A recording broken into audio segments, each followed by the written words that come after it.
So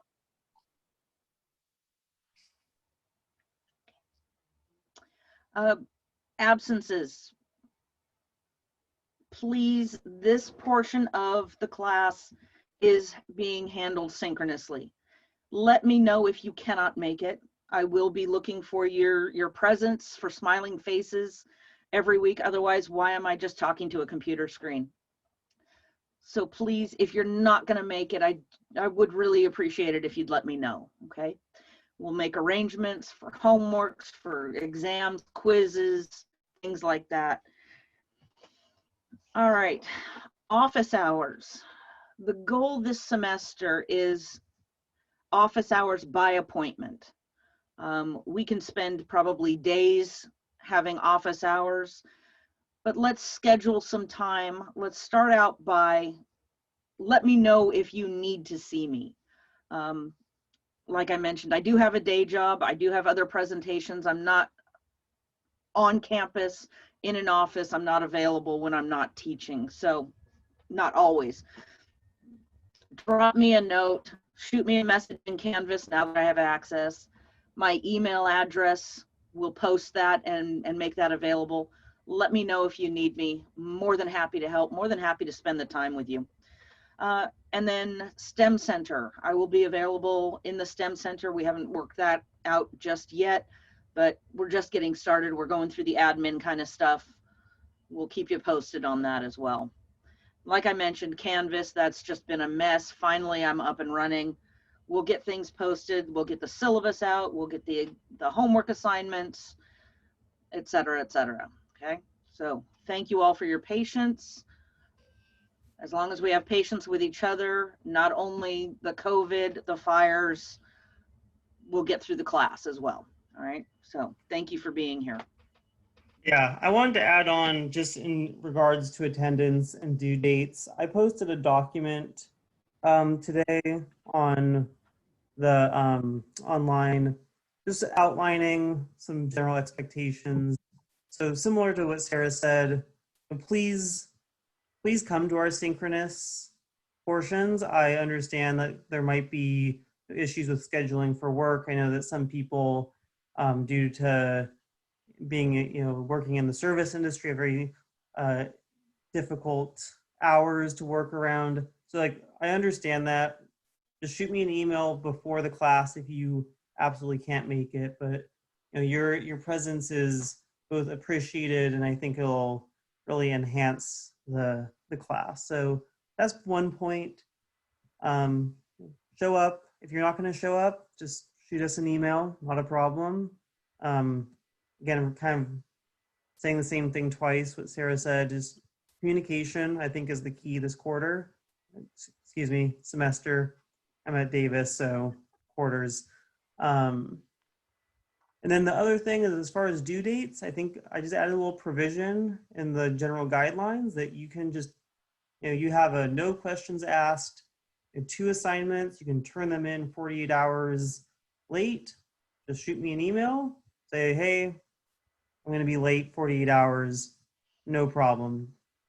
Just trying to make things, make sure that we keep ourselves on track, but also that we're sticking to the deadlines. Awesome, thank you. So why does it feel like this is skipping? Professional land surveyor. What is surveying? What do we do? How do we get to that final step? This is the reason I asked the question earlier. Is this a stepping stone for you to another career path? So civil engineering and land surveying, they end up diverging in terms of the scope of work that they provide. Land surveying, we take the flat stuff,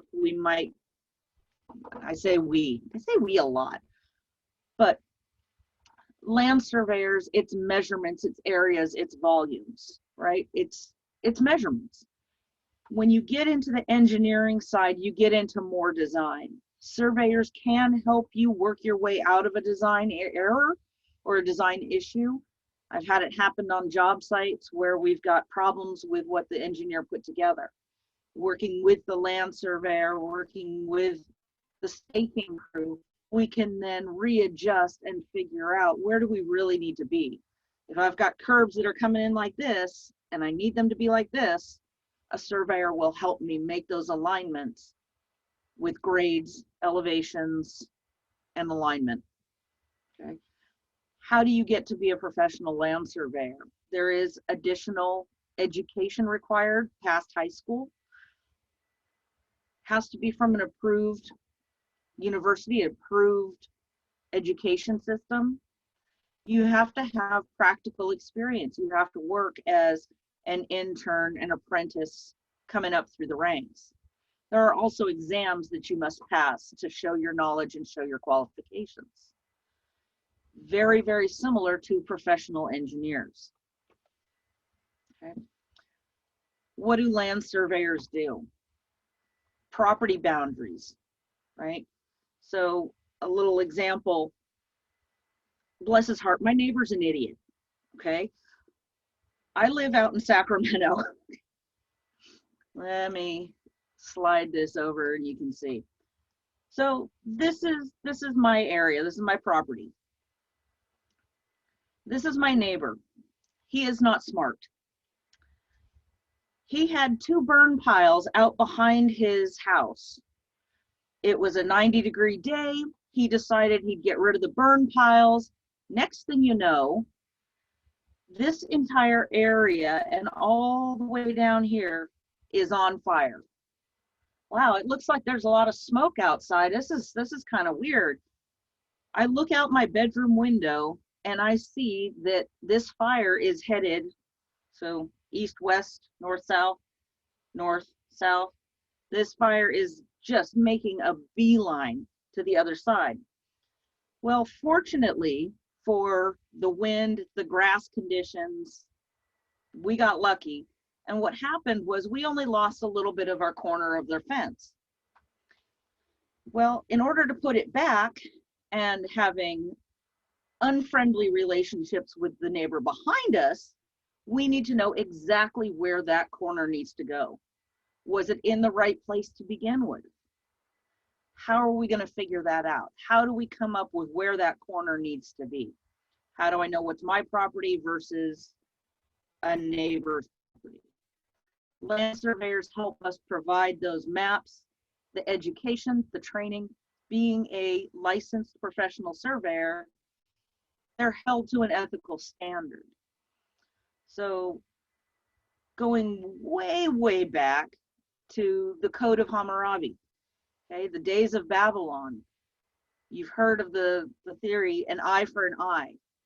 Well, it was used for design engineers that if they built a structure and it fell down and killed somebody, they were done too. You are responsible for your actions, and that's what the licensing part does today. It holds us to ethical standards. It holds us to higher limitations, okay?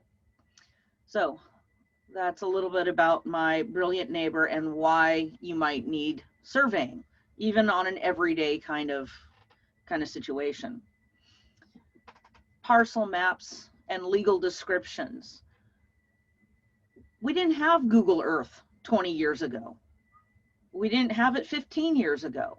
It wasn't available to the public. Well, now I can zoom in, I can see spots, I can see locations. We didn't have that before. You used to have to give directions by go north 600 feet, turn due west, go 700 feet, and circle back around. It was a legal definition of where that property was bounded. Okay. Topographic surveys. Has anybody experienced topo surveys? Seen plans with them? Okay, Daniel. I'm not going to be able to pronounce it every time. I'm going to blow it. Viridiana. Viridiana, can you unmute and tell me when you, what kind of topos you were dealing with?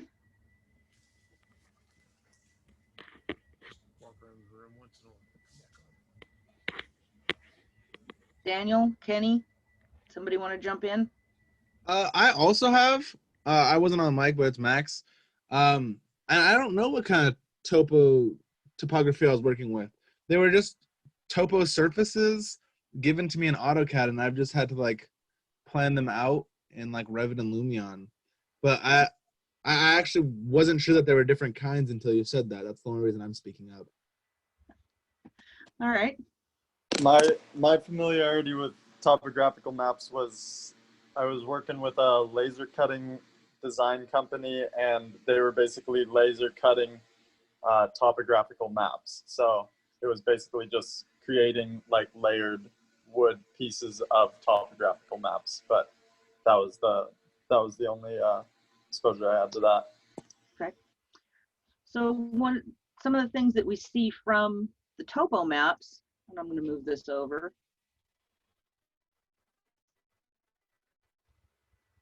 are what are the elevations? Okay, same location. So instead of the aerial satellite view, now what we see are the elevations. The 69 mark, let's see, here's elevation 75, cruises along this way. So that tells us where's my high points, where's my low points. If I need to make something very, very flat, if I need to make sure that it drains, I need to know what my elevations are. I need to know where I am.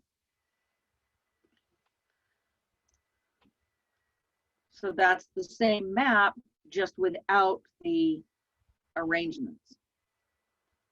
One more map to show you.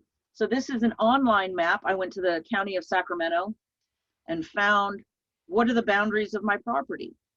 I have the equipment now from the surveying lab. I need to go out and find the corners. How am I going to go about doing that? If you guys were closer, that would be our lab. You would come out and find the corners of my property.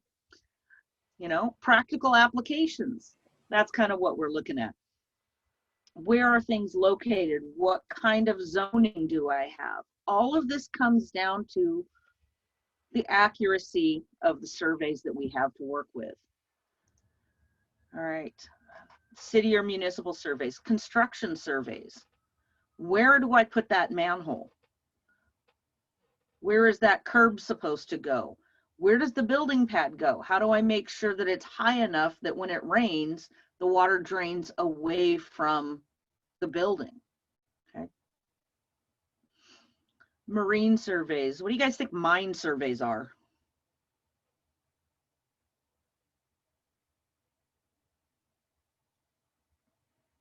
This would be so much easier live.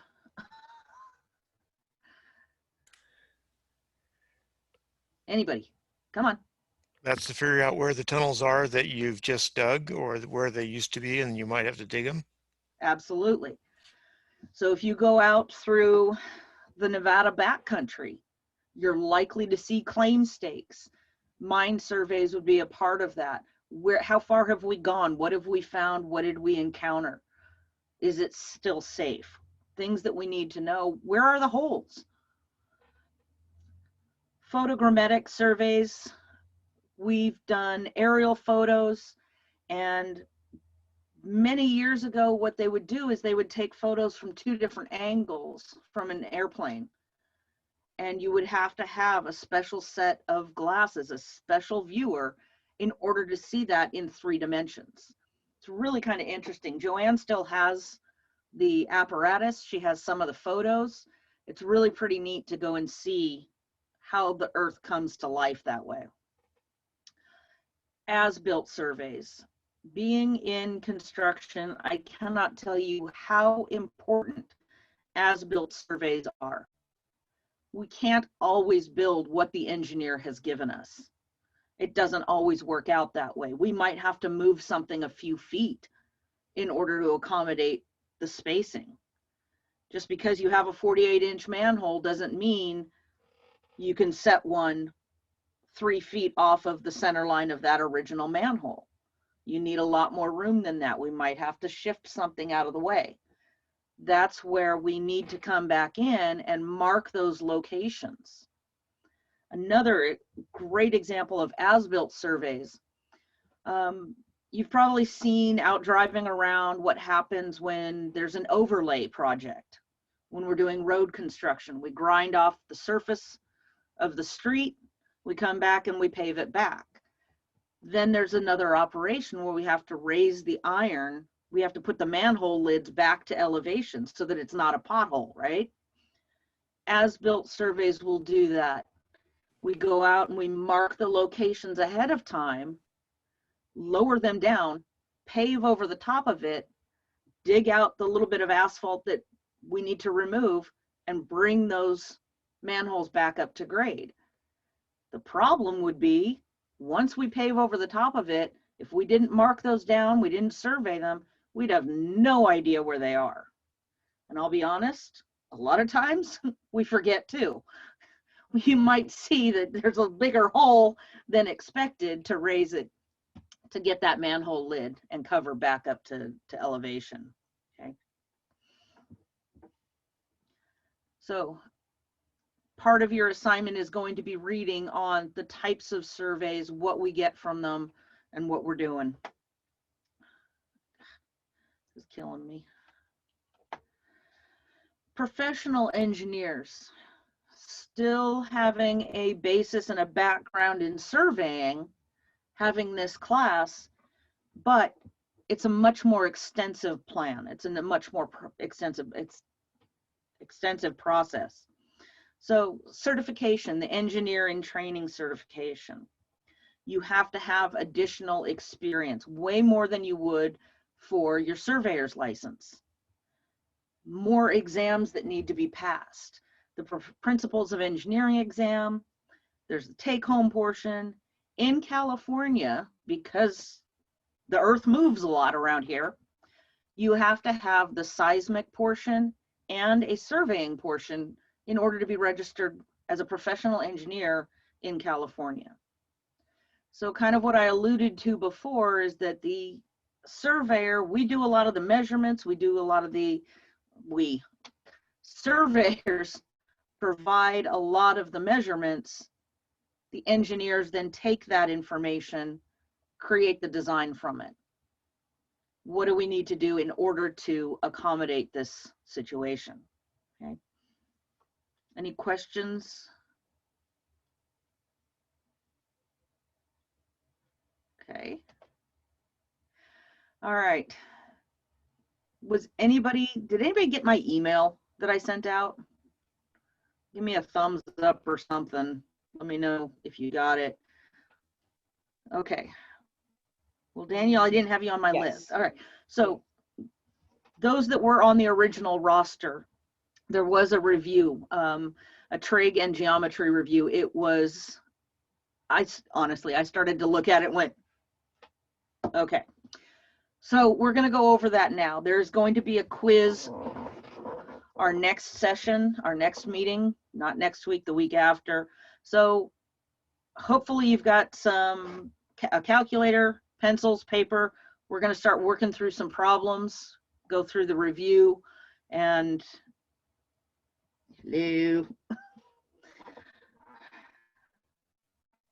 get everybody up to speed. I know that it's been a very long time since I took any kind of trig or geometry class. Some of this was a refresher for me. All right, pretty typical diagram that we're going to be focusing on. Capital letters are going to be our angles. The lowercase letters, those are going to be the lengths of our sides. So when we start doing these calculations, that's how we're going to analyze this. Anybody remember the area of a triangle, the formula of a right triangle?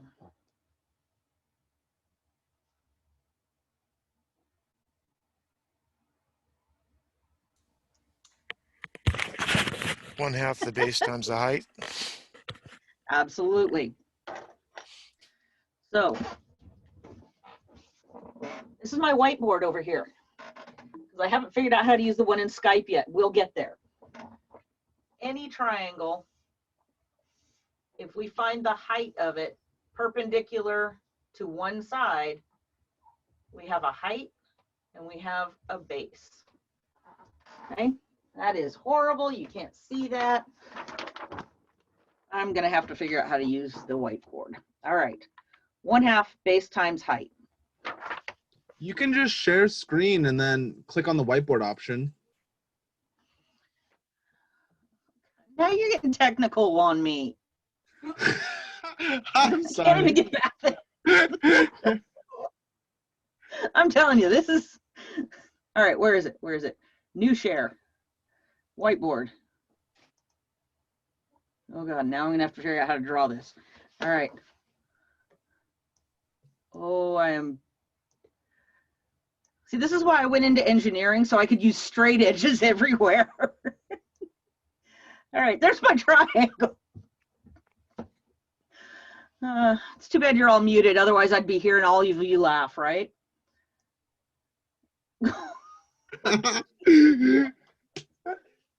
All right, now I know what I need to do for next time. Have these drawings ready. All right, that's my right angle. That's my triangle.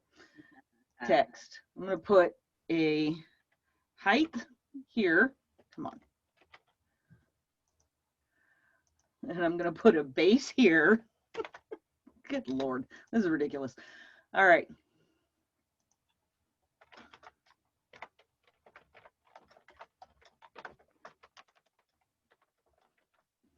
All right, area is 1/2 the base times the height. We'll see how that goes. All right, the Pythagorean theorem. Anybody remember what that is? How to find the length of a side on a right triangle?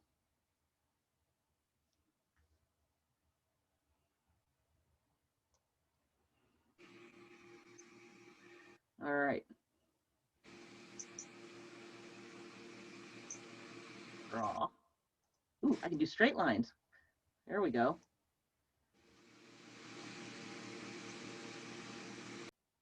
Who's got it? A squared plus B squared equals C squared. Absolutely. So I'm going to delete this. This whiteboard is not happening for me. I'll practice with it, I swear. Absolutely. A squared plus B squared equals C squared. To find C, A squared plus B squared, take the square root of that. That'll give me the individual length of that leg of the triangle. Various trig functions that we're going to go through. Okay. Things like the law of sines, law of cosines. We're going to get into what is the cosine, the tangent, and the sine of an angle. How does that angle dimension, my screen sharing is paused. Why? Oh, it's because it's my whiteboard. Okay. I always remembered it from my high school math teacher, Mr. Stanton, SoCal High. So if anybody went to SoCal High and still had him, I'm really sorry because he was old when I was there. He always taught us that it was SOHCAHTOA. Sine equals opposite over hypotenuse. Cosine is adjacent over hypotenuse. And the tangent of an angle is the opposite over the adjacent. Okay. General triangular properties. Hello? Somebody doing notes for me? I'm gonna do notes for you, Sarah. Thank you, Kyle. All right. Oh, just wait till we get to the word problems. That'll be fun. All right. We'll let Kyle catch up here.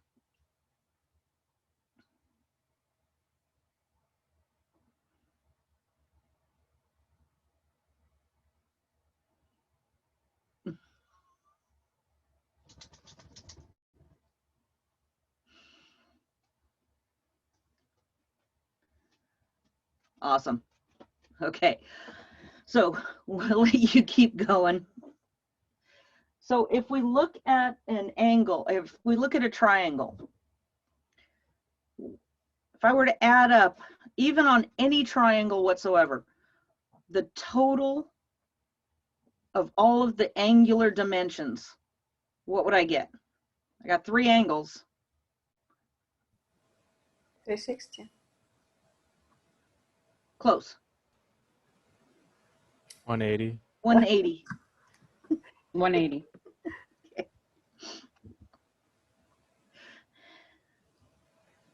That's a square is 360.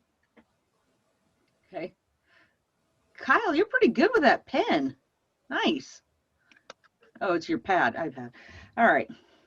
So the perimeter from Kyle's drawing, little a plus little b plus little c is going to give us the dimensions of the perimeter. We can always break shapes down into triangles and basically rectangles, right? So there might be a little bit of a gap. There might be a little bit of a wedge between the edge of a circle and the tangent cutting across, or the line segment. The law of sines.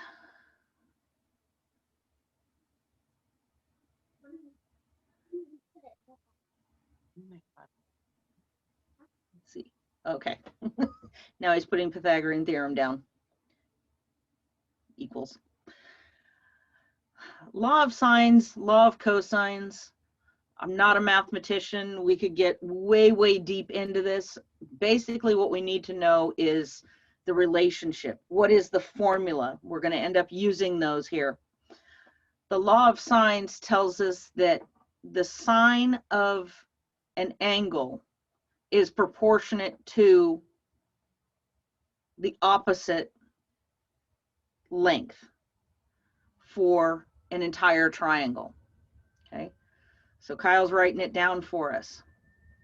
So if I were to take angle A, the sine of angle A is to the dimension of leg B, or leg A, as the sine of angle B is to the length of side B.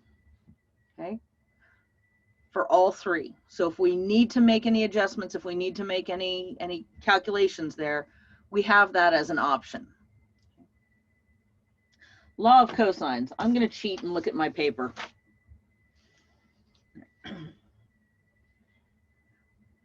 The lengths of the sides can be determined using the cosine, which is the adjacent length over the hypotenuse, to find the opposite cosine, the opposite angle. Law of cosines, the formula is a squared equals b squared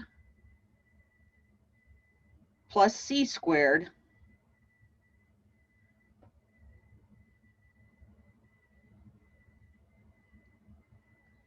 minus 2, the length of b times the length of c times the cosine of angle A.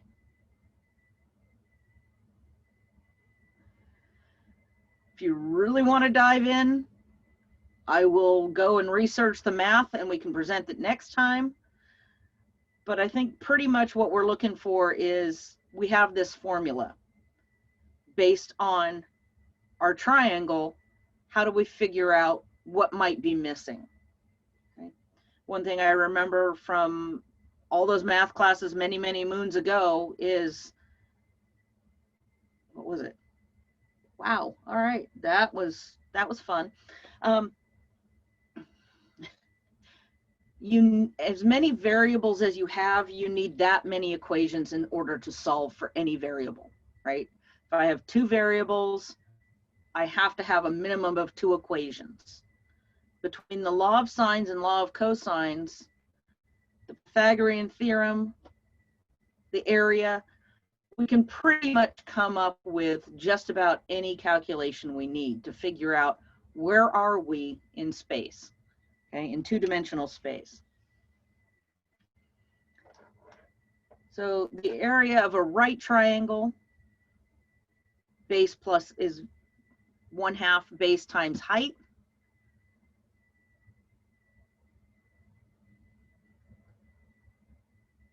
Kyle's drawing shows us where H is. In the second drawing, it would be 1/2 length A times length B.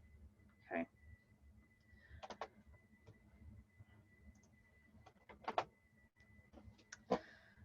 Other measures that we're going to need. It's the area of a circle. Anybody remember? Pi r squared. Times radius square. Mm-hmm. Yep, both of you, absolutely correct. So circumference.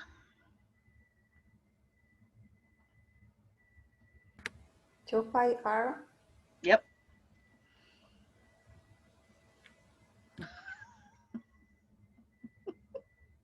I love that it just snaps into being a legitimate shape.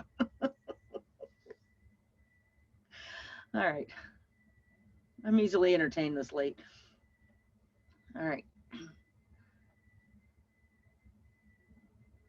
All right. Diameter is 2 times the radius.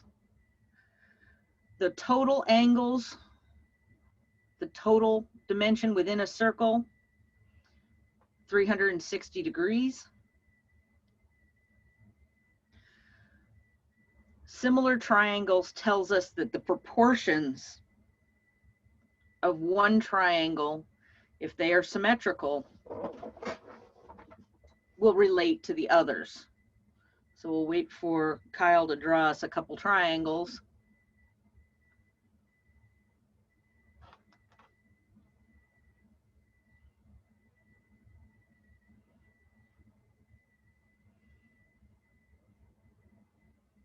Okay. Perfect. So what we have, again, we're looking at a right angle. General triangles will work as well. But the length of the longer dimension compared to the shorter dimension is the same ratio for all the sides. Okay. So the ratio of big A to little a, big B to little b. Nice. Okay. Oh, you're going to love the parallel lines.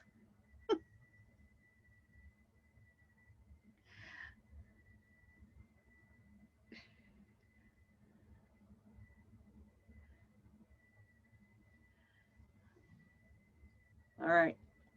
Does anybody remember the properties of two parallel lines intersected by a third line?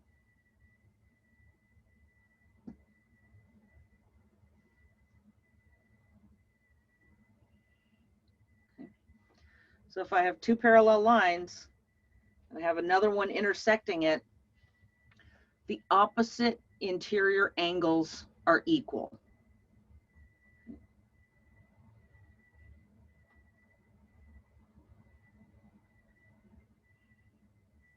Perfect. Okay.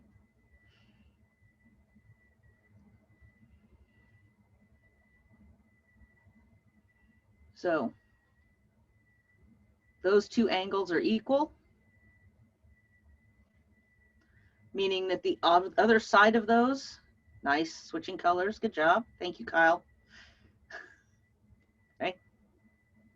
Same thing with the opposite sides of those lines, the angles being equal. Okay. So on the other side of the intersection, so without him drawing anything else, what's the relationship of the red angles to the black angles? Equal. Absolutely. Those are equal. Okay. So the blue angles to the ones he hasn't drawn yet, those are equal as well. And we'll be using that in just a little bit here. And then this one, I completely forgot about this one. Oh, the thick blue lines. There we go. All right. Distance measurement. If we have axes, if we have coordinates, we have an X position, a Y position. We've got a horizontal control. We've got a vertical control.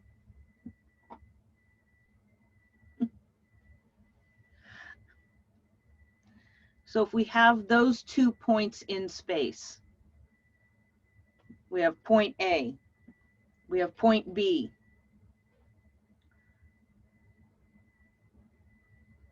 The distance between them is the difference of their X components squared, the difference of their Y components squared, take the summation of that, and the square root. Okay. It's really similar to the area, the distance, the Pythagorean theorem, right? So basically we're using the axes to create a right angle between those 2 points in space to figure out the horizontal distance and the vertical distance between them using the Pythagorean theorem to calculate that full length. All right, well, I know that was just absolutely thrilling. Kyle, I could not have done that without you. Thank you very much. Okay. No worries. And just remember, all of this will be recorded. So Great. I'm trying to do this on the fly. I wasn't expecting to pull it out, but it'll all be recorded, and then it'll be. It will be posted. Seriously, don't come back to this recording. Just come to me. All right. Do you So think you let's- could just? Do you think you could say quickly all the formulas that you just said? Not all of them, but just what you went over. Like you went over area of a triangle, circumference of a circle. You want the formulas for them? Just what you went over so that I could look them up later and write them down. Okay. This is what we went through. Is it not present? It's not presenting, is it? Kyle, you're stealing. All right, apologies. Yeah, it will be part of the PowerPoint. It will be posted to Canvas. I didn't realize mine wasn't being displayed right now.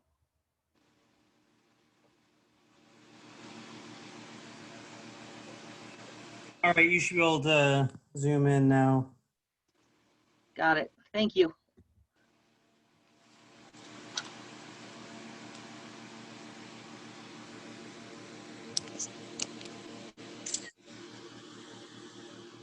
All right.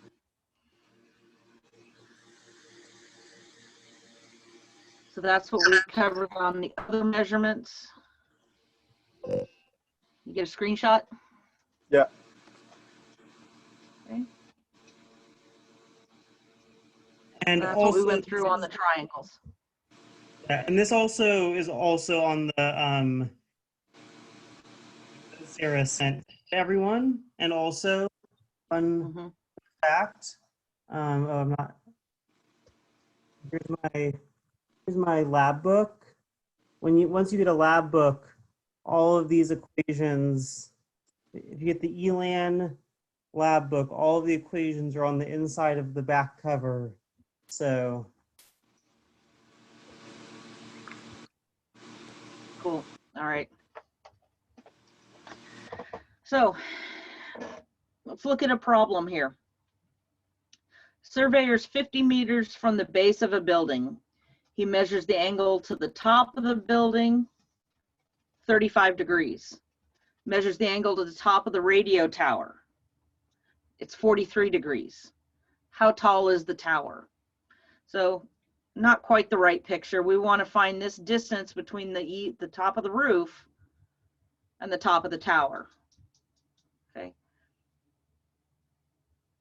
That's our trig, right? So how would we go about finding that?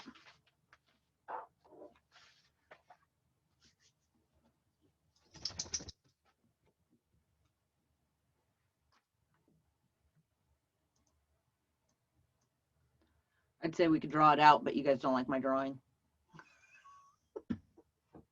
Okay. All right, we'll get that together for next time as well.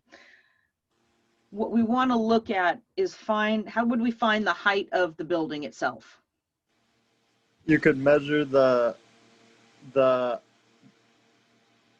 well, I guess you can measure the base from where he is to the base of the building, and We got that. then the 35 degrees, which would be pointing directly at the hypotenuse, so you could get a right angle between. Oh man! All right, sorry. You're on the right path. Okay. Anybody want to jump in and help them out?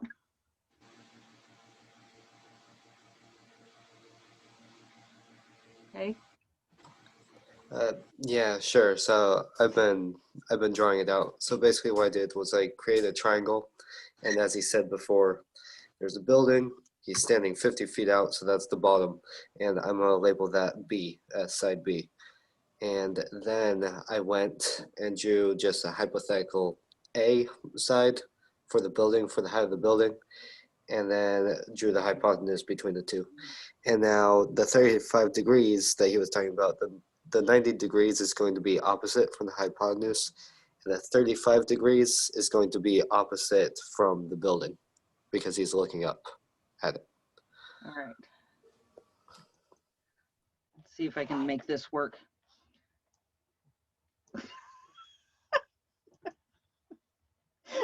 Oh, come on, at least that part's entertaining. All right, so if we have our building, then we have the height of our building.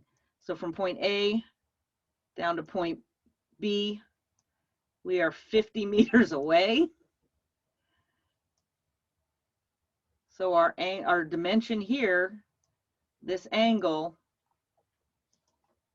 that's our oops, text, come on. What is this doing? Doesn't like me. All right, so this angle is our 35 degrees. This dimension is our 50 meters. I'm not seeing what you're drawing. Yeah, I'm not seeing it either. Good Lord.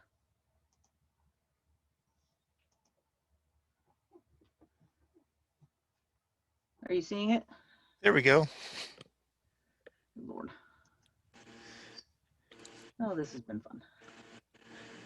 So that's our 35 degrees.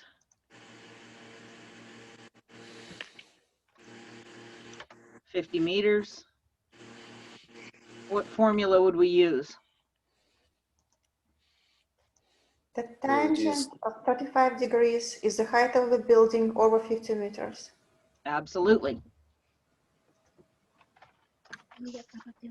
Oh my God, I'm in the.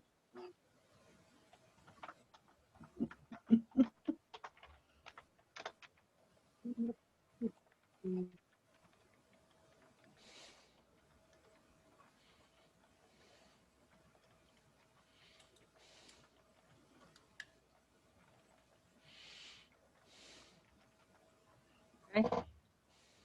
That little mantra helps me every single time. So what we want to do is we want to use the tangent of the angle of 35 degrees. And that would be equal to the opposite, which is the height of our building, divided by our distance from the building. So we wave our magical math wand and end up with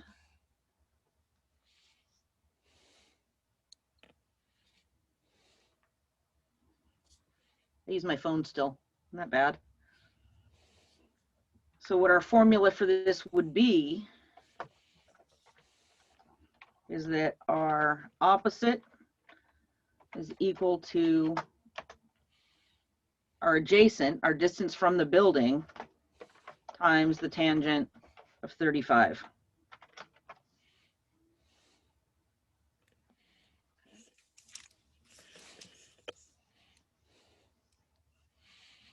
Any questions on that one? Does that that make sense on how we got that? So if I take 35, take my tangent, my distance from the building is 50 meters. Of course.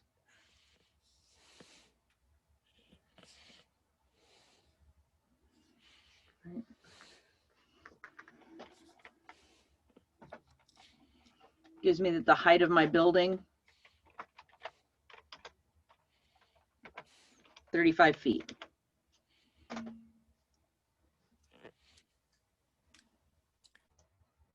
All right, not done yet. What was the question? The question was, how tall is the tower? So we're just going to repeat this process for the additional information that we were given. Are you able to see the PowerPoint in the background?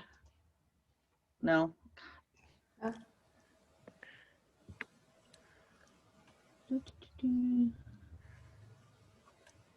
this will be fun. All right. So the additional information we had was that up to the top of our tower, this angle here, let's see, is it going to let me? There we go.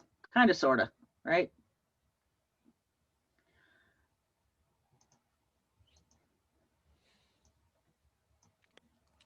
Was 43. So repeating that same process to the very top of the tower, what do we want to look at? What do we want to analyze? Okay, this might be kind of a back question, but so sine equals opposite over hypotenuse, right? Yep. And then cosine's adjacent over divided by hypotenuse, right? Yes.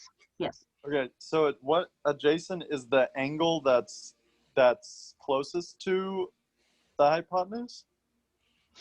The angle that we're looking at, so if we have our 90 degree, we have our angle, the adjacent leg to that angle.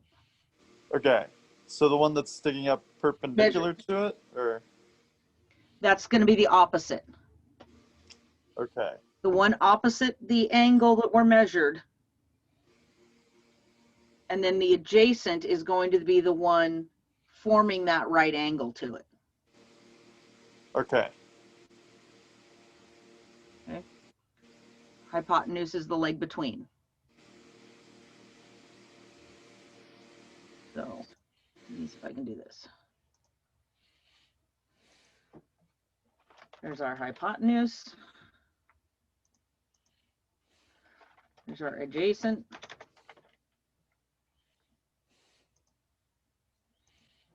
And there's our opposite. Okay.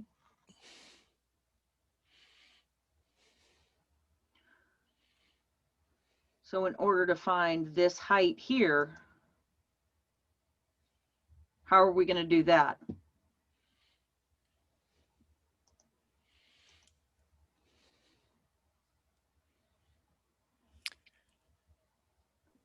The only thing we have known. What's that? Exactly. Yeah. All right. The only things that we have known are the angle and the distance again. So if we take the tangent of that, simply plugging back into this particular formula,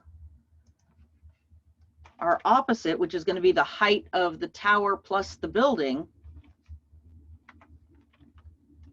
is the length of our adjacent leg, which is 50 meters, times the tangent of our 43-degree angle. Okay. And that's going to give us, no, here's something to know for the remainder of the semester. Always double check my math. There's a reason I went into construction, okay? I don't do math in my head, especially taking the tangent of 43 degrees.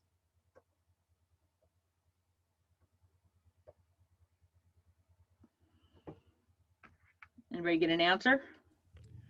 46.6. Absolutely, thank you. So, what is the height of my tower?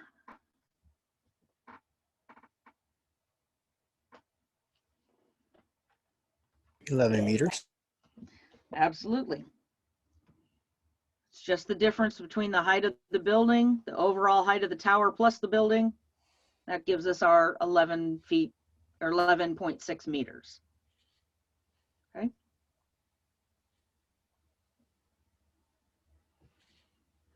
All right, let me see if I can figure out how to pause share.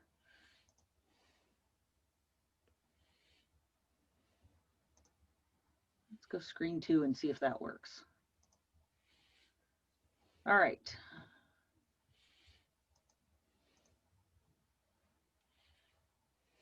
Are you seeing that screen again?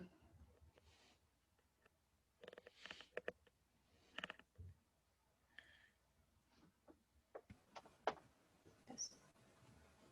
Seeing PowerPoint. All right. So I had to steal this screenshot. This came from Indiana Jones and the Temple of Doom. What we have are two hikers on opposite sides of a ravine. They're looking down to a point at the bottom of the ravine. Let's hypothetically say it's this little yellow dot, okay? So we know that the height, they're equal heights on either side of the ravine. Down to the very, very bottom is 765 meters. The angle of depression, so the angle going downward, are 38 degrees and 24 degrees. How long is the bridge? We're not going to account for the sag. We're just going to take that straight measurement across. Okay. Let me see if I can get the whiteboard back. I know everybody's favorite. You love the whiteboard. I don't know where it went.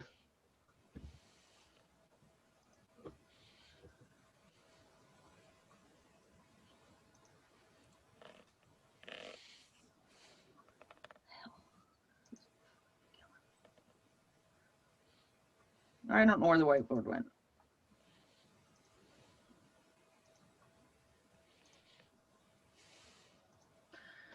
All right. Clear all drawings. We'll get rid of that. I'll get better at this. All right, so what do we have for a diagram? We've got person here, person here. We've got a bridge between them.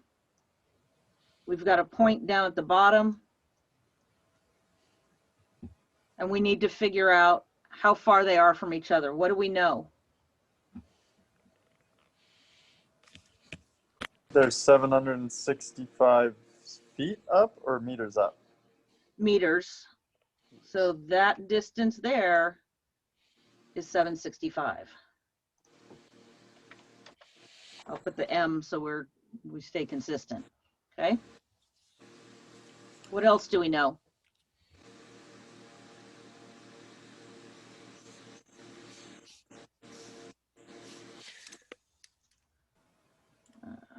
We also know the angles, so we know that one hiker has angle of depression at 38 degrees and the other one has 24 degrees. Okay.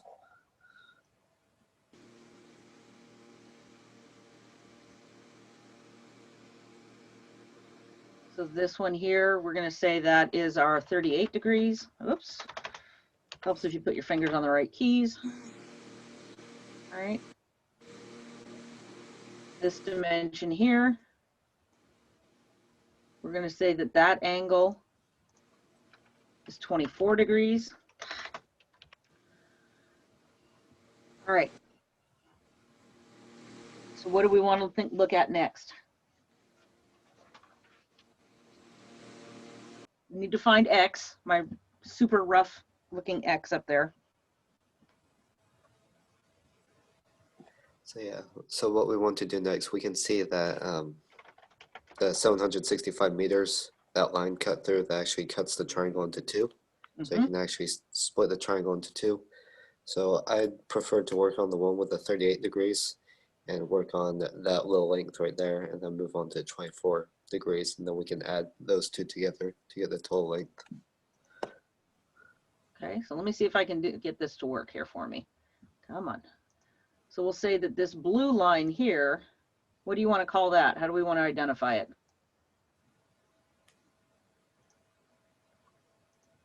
X1, X, we'll call that X. Yeah. Okay, so we'll draw another line there. Come on.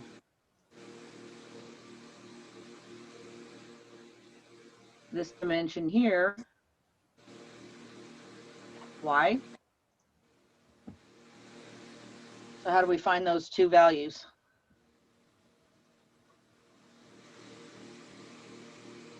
I'll do the math in here. So it's just the same problem we did last time, flipped upside down. So how would they have gotten those angles in the first place? oh, I am blanking on the name.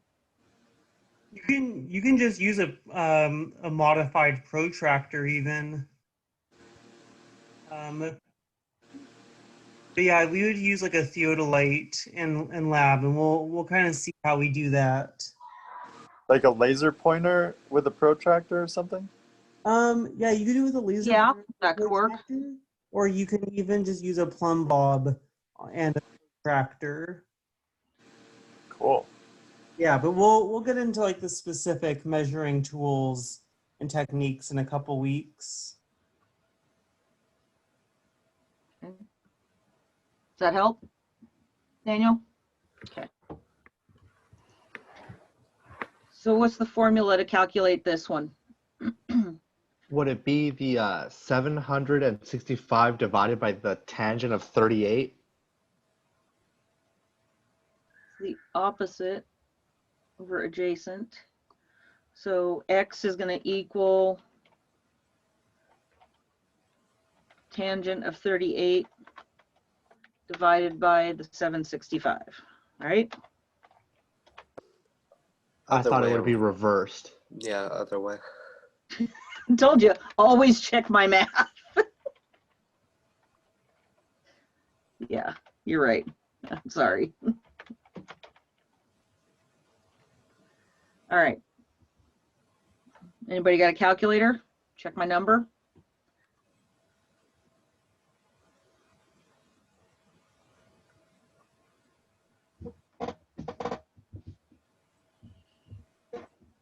I got 979.1.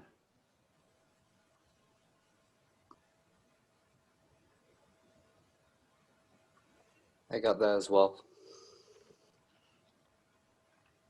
And that was for X1. X1 is, sorry, say that again, 971? 979.1. Okay. So how about our other angle? What would Y be? We would do the same thing, just change the tangent instead of 38 to 24, right?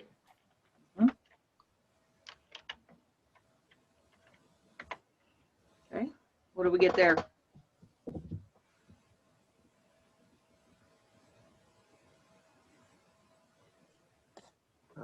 I have, and I'm not sure if it's right, so someone else could just chime in and check with me.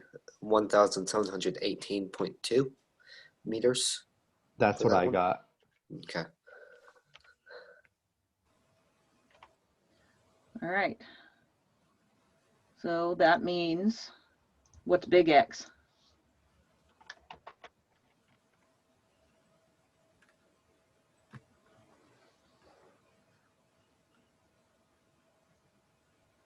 Big X is 2,697.3 meters in total. So 97.3.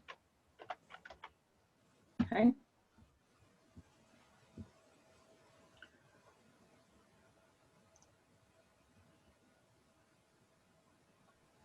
So that's a And- long way to fall. Yeah. And I have a quick question. Yeah. I know we might cover it later on, but about significant figures, will we be going over that tonight or later on? Yes, we will be covering that tonight. All right. All right. See if I can get back to what I'm supposed to be doing.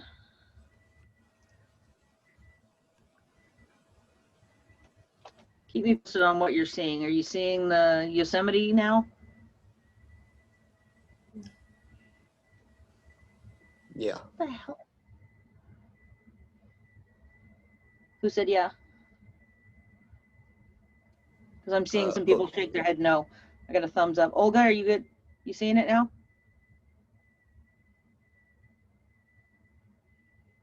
Okay. All right.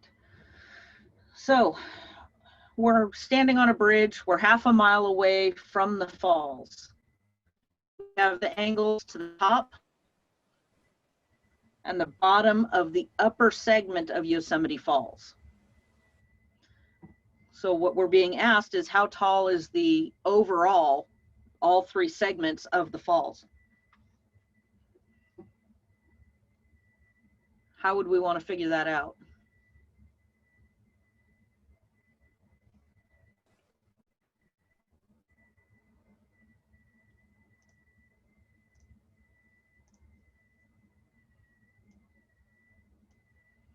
Okay. You seeing the whiteboard? Okay. First thing we're going to do is we're going to draw a picture. I promise this will be less painful as we go. Okay. So how far are we away?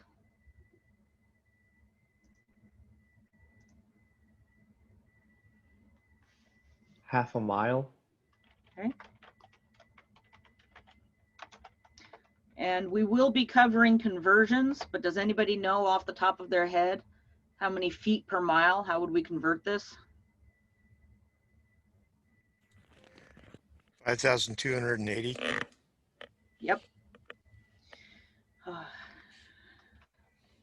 So half of that, 2640. 56.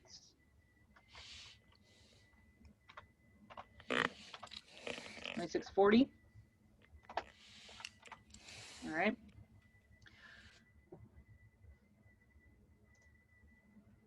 But we have three segments of the falls, right? So let's scale that out. If I go to, come on, this is not cooperating with me. All right, so there's our first segment. That one is lower fall. If we draw another line, come on, it's killing me, and call that middle fall, right? Middle cascade, excuse me. And we do a third line, we'll do green, what the heck, all right? That's gonna be our upper fall. So what we wanna find is the upper plus the middle plus the lower.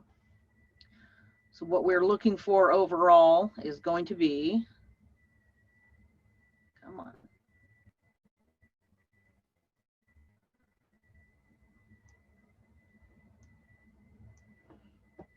That overall height.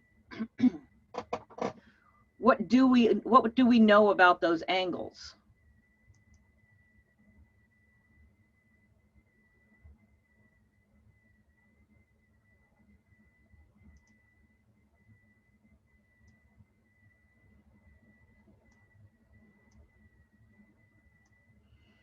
See, the drawings are getting way better. All this takes is practice.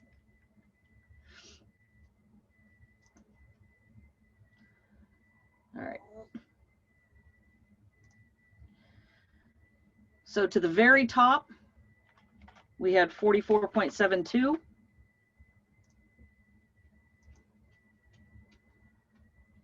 And to the bottom of the top, because that makes sense.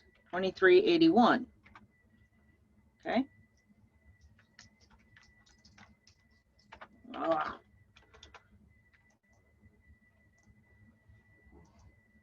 Oops. Got rid of the wrong one. So what can we figure out?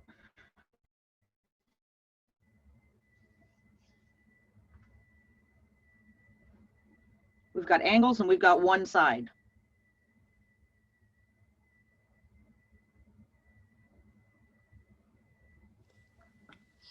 We can figure out the total angle of that whole thing by adding 44.72 and 23.81 together. The 4472 is actually this one all the way to the top. So that's the Oh, whole got it. angle. Okay. Yeah. So sorry. Thank you. No, that's all right. I got to figure out how to make this work better next time. All right. The visual cue was good. I didn't make the process, so you're all good. All right. So we're trying to find the green line. We want to find the green line. So we have to find out the overall, the 4472, and then we need to figure out the 2381 and subtract that. Okay. So what formula are we going to use?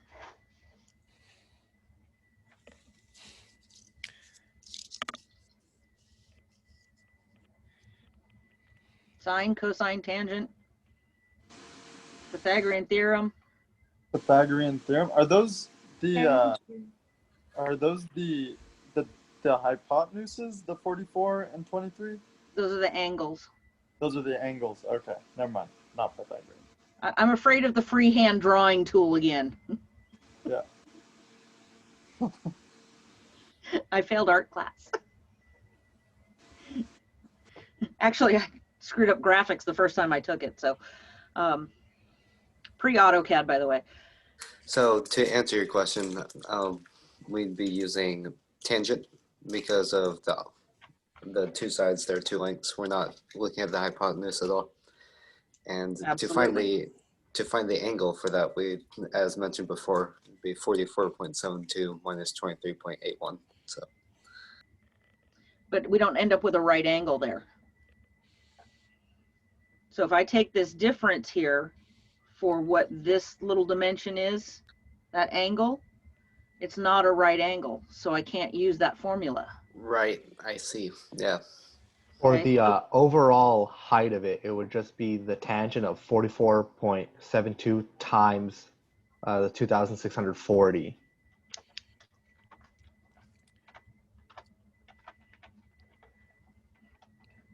Anybody do the math on that? What did we get?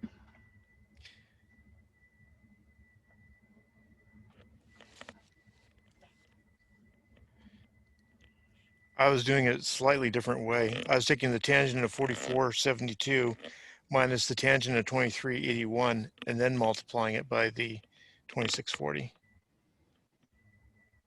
That would work as well. You made me think for a minute, but that would also work.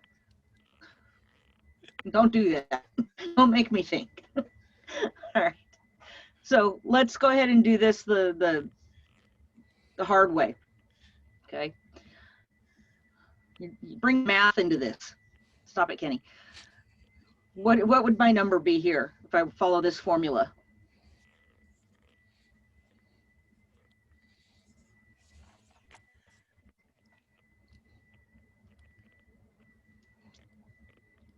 Bueller? 2,614. Absolutely. All right.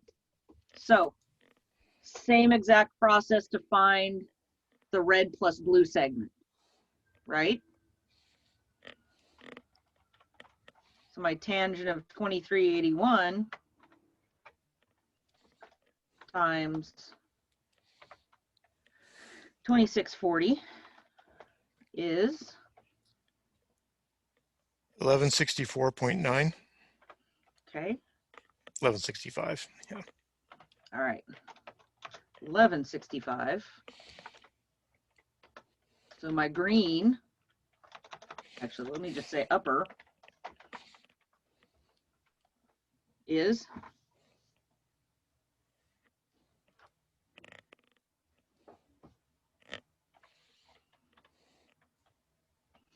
I'd have to carry the 1 to do this in my head. Help me out.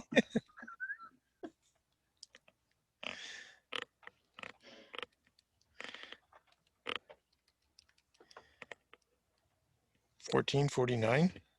Yep. Okay. So there was a follow-up part to that question, which was, is there any way we can determine the height of any other parts of the falls?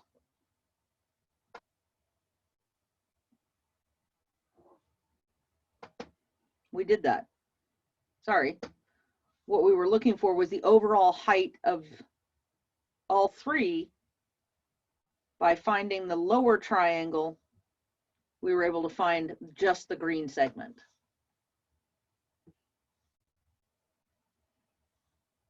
Does anybody have any questions so far?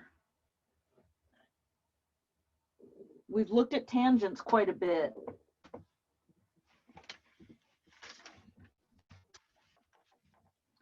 See if we can play with some other formulas.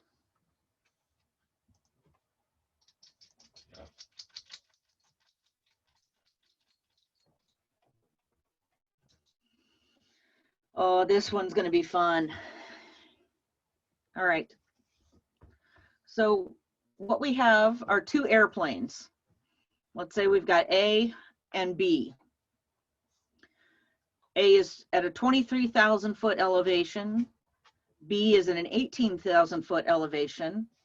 And they're both headed east towards the control tower. So both headed towards a fixed point on the ground, let's say.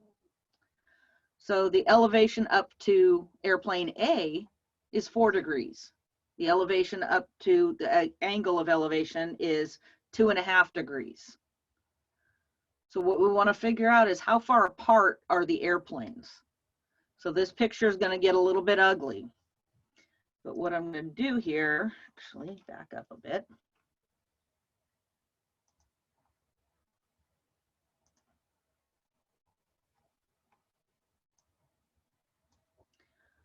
I'm going to get smart. I know, scares me too. Actually, that's not going to work.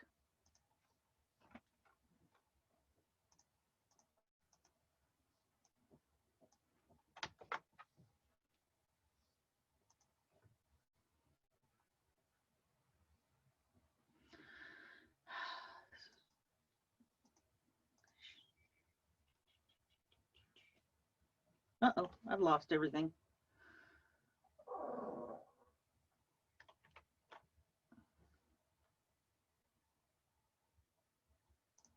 There we go.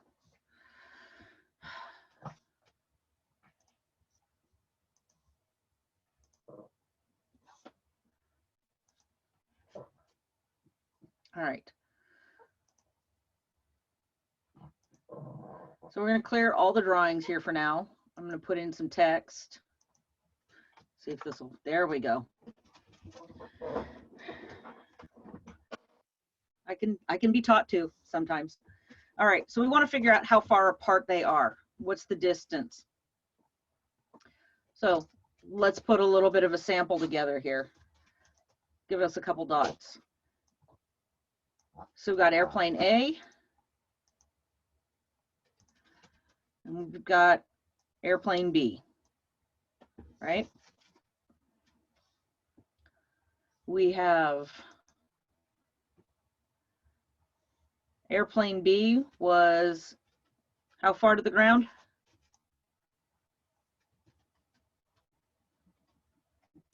$18,000. Okay.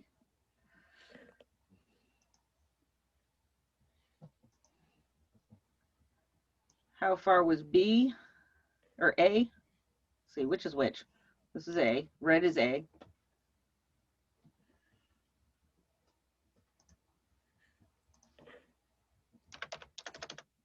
$23,000.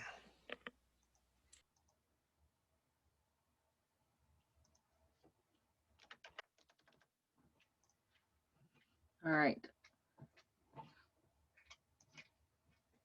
I don't know what my dog is chewing on, but it's probably not good. If we say that this is our control tower over here off to the east. Do you remember what was this angle?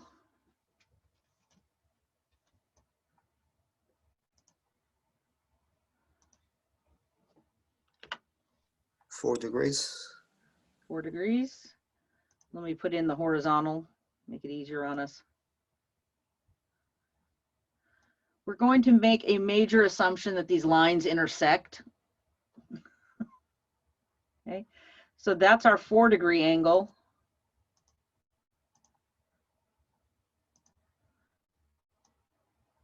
And this blue angle here,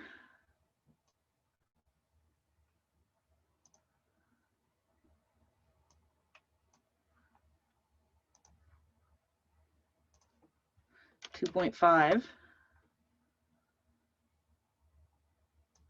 So what are we trying to find?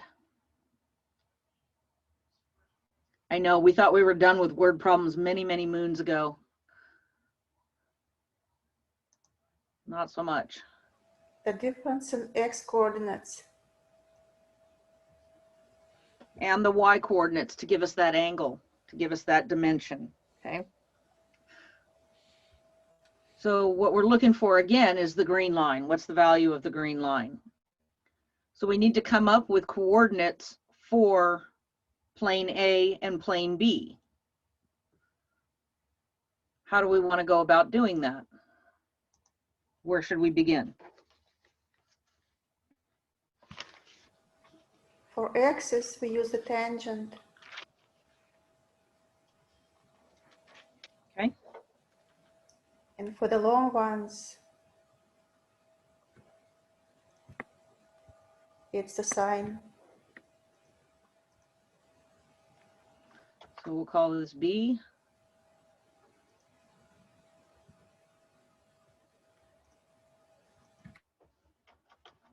And A, but I want that to be red. All right. So A is out to the red line, B is out to the blue line. So again, we still don't know the hypotenuse. We're going to want to look at the tangent again. Okay. I got to write this down every time just so I remember, so I've got it with me. So the tangent of 2.5 is equal to my opposite, 18,000, divided by my dimension B. My tangent of 4 is equal to 23,000 divided by dimension A.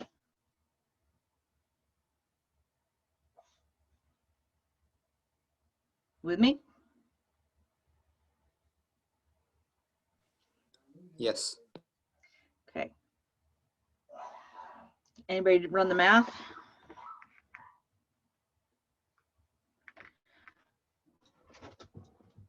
I did these problems over the past few days, going through them, and I still have this habit of going through them the long way. I still go through things the hard way. So what I would do here is I would say, all right, so my B equal to 18,000 divided by the tangent of 2.5.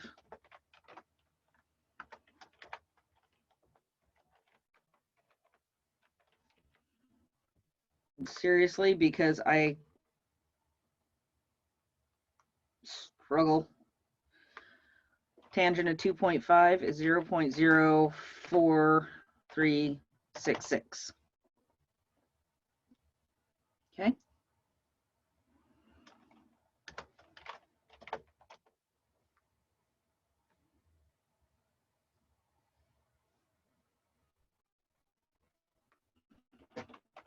$412 to, let's round, 68. Anybody get something different? Telling you, you got to check my math. So for A, you got 328,915, or have you done A yet? I haven't done A yet. Okay, so I got the same answer for B then. Okay, you got the same answer for B. What did you get for A? I got 328,915 feet. Anybody else get the same? Anybody else do it? No. Okay. I got the same answer. Okay. So the next thing that we want to look at, and this is where it would help, but no, it doesn't want to do that. So we had that formula earlier. Kyle had it on his whiteboard. And what we're looking at is a variation of the Pythagorean theorem, right? What's the difference?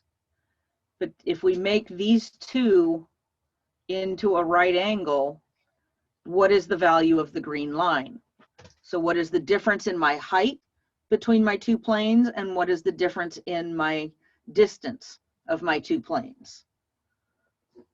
And using the Pythagorean theorem, that's how we're going to come up with what the value of the green line is. This is going to get messy. It's going to require a lot of typing. So let me just say that this green line, we're going to call this C. Okay. So that I have a value to start plugging in.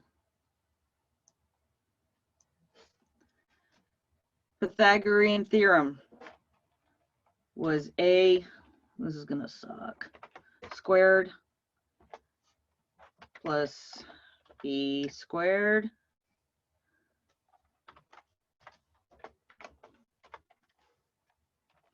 equals C squared. It's basically what we're doing here. A is going to be the delta between my two x coordinates. So what are my x coordinates here?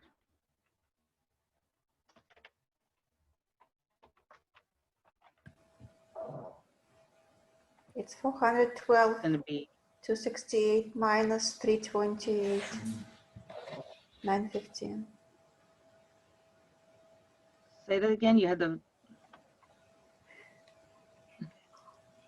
The difference in x coordinates is 412, 268 minus 328, 915. okay, so that's going to be squared. Okay.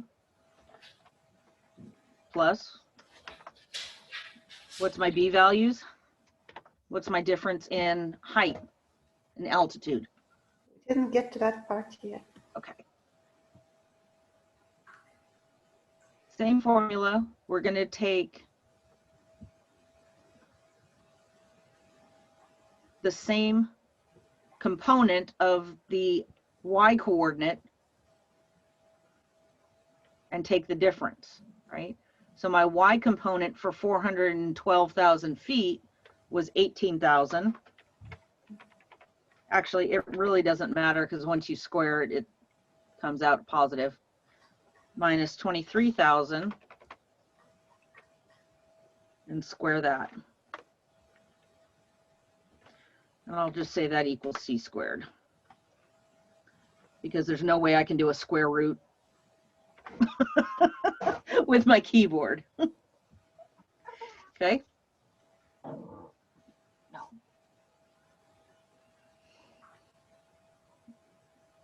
Anybody got that crunched out yet? I know Daniel's working hard on it. I have the final answer already. Perfect. What did you get? 83,502.8. Feet. Correct? Yeah. Perfect. That is correct. Okay.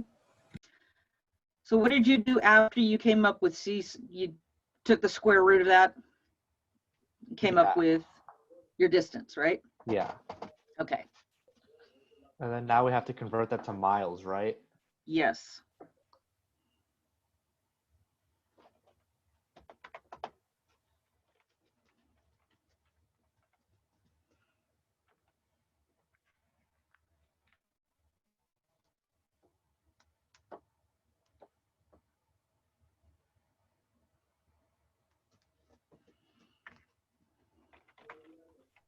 15.8 miles. Absolutely, correct. Does anyone have any questions on how we got to that number? Any of those numbers? Is this making sense? Kind of Okay, coming back to you? I kind of got a question. It's been a long time since I've taken a math class, so this is like I'm remembering it, but still trying to.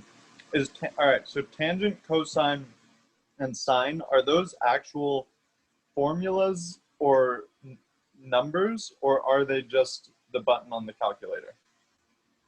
Yes. They are. It's the ratio. Oh God, it's been a long time for me too. I still look at it, it's just the button on the calculator. But Okay. there is a deeper mathematical meaning behind sine, cosine, and tangent. So, all right, this is like kind of where I got. I wonder if I can flip this camera. Yeah, boom. Okay. Wait, did that flip anything? No? So, Okay. so this is kind of where I was getting to. So I mean, you got these two airplanes. One of them's 2,300 or 23,000 feet up in the air, and then you've got these two. You got 2.5 degrees from the radio tower, 4 degrees from the radio tower. Yep. And 4 is because that one encapsulates both, right? So this is pretty much almost half the degreeage.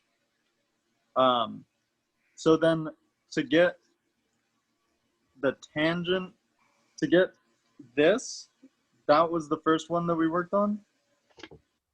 What we were doing, not the hypotenuse there, but go along the horizontal axis, that's what we were trying to find. Okay.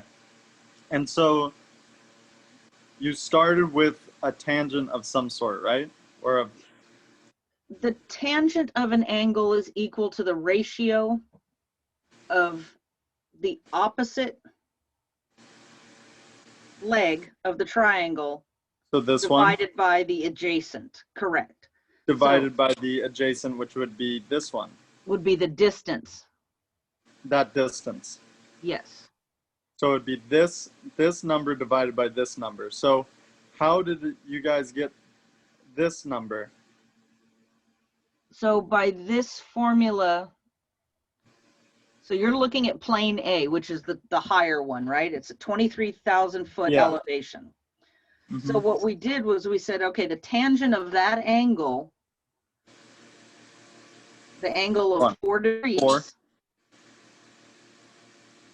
is our tangent is equal to the opposite, which is 23,000 feet, that Okay. vertical distance. So what does that mean? The tangent, so the tangent of 4 degrees is equal to 23,000. It's equal to the ratio of 23,000 divided by the horizontal component. Okay. See, I think that's where I get a little bit confused. But I mean, I don't know. I don't want to slow up everybody too. No, that's totally fine. That's what we need to cover, is make sure that everybody's on the same page. So there will. And this is assuming that all of these, that the radio tower, the planes, they're all on the same plane. They're like almost in a two-dimensional flat surface, because if they weren't, then this would be a different equation, right? Or this would be a whole different problem. It's assuming that these are all triangles on the same plane.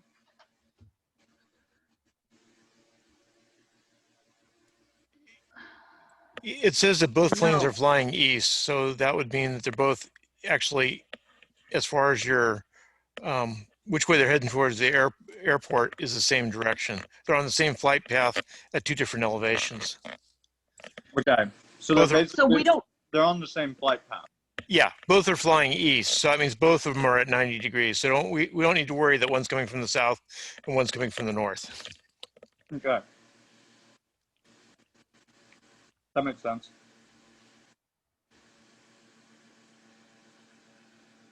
Okay.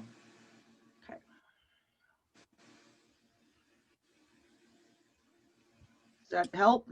Yeah, I mean, I'm gonna be researching it when I after class, anyways. But I just kind of want to like throw in questions when I can, you know. Yeah, no, definitely. Somebody else might have the same question. So there's 4 of you that I didn't have on the original roster. It means you did not get the pre-work, you did not get the attachments that I sent out that have the information, that have that big long document on the trigonometry review. All right, some of the cheat sheets, there was some information that got sent out ahead of time. I need to get that information to you guys, to the 4 of you. We'll get everybody kind of brought up. And that should help as well for, we got 2 weeks to catch up as well. We've got a lot of time in between now and the next time we meet, when we're going to actually have a little bit of a quiz on this. Because this is basically, this is surveying. This is what we're trying to figure out, is what are our heights? What are our dimensions? Where are we in time and space? Okay. So there was another set of questions. Let's just do a few of them and then move on. Okay.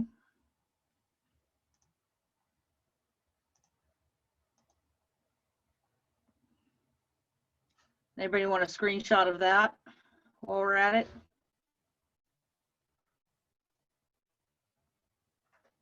Okay.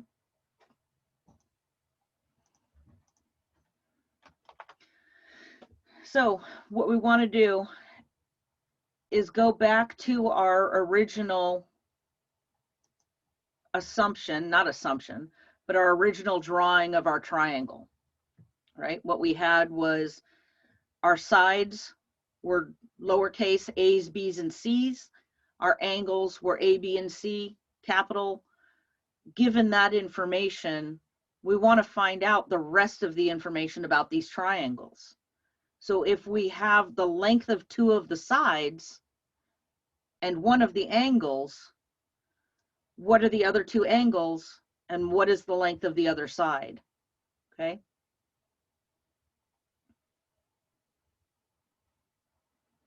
Let's take the first one.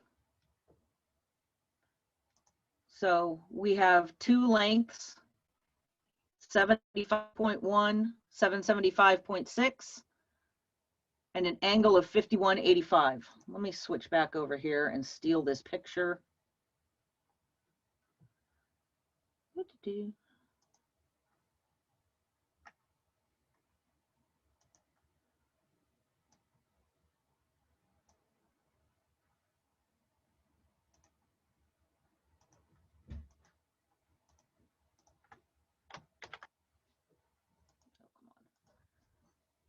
Oh, it's not going to let me paste a picture.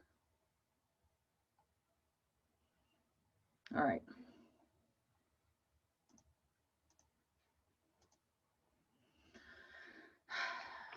This is killing me.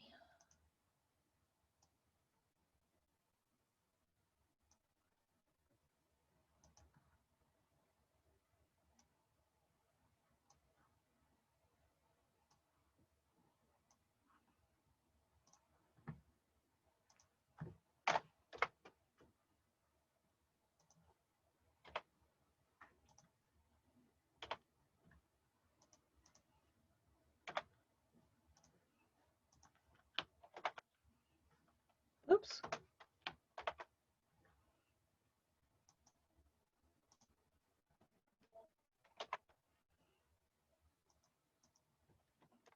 All right. So there's our diagram.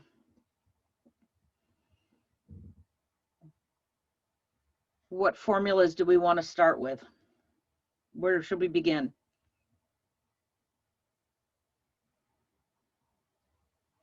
Pythagoras.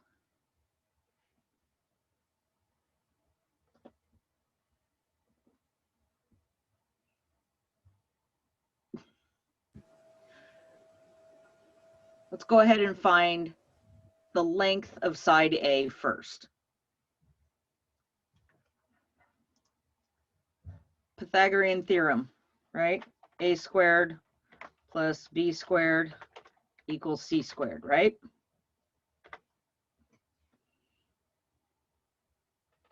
What do we know? We know B and C. Okay. So A squared plus B is 795.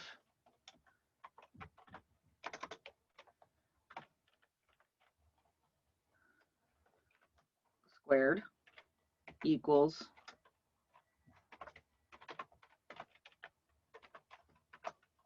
squared.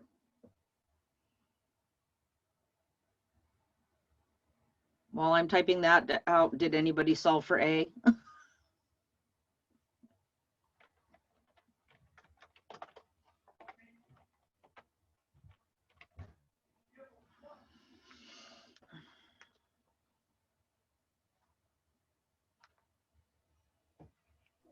All right. The hypotenuse would have to be the longer length, right? And then here B is longer than C. It is.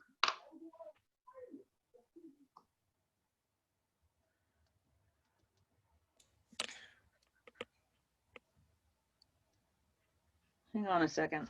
Let me double check something here. Yeah, because in the diagram that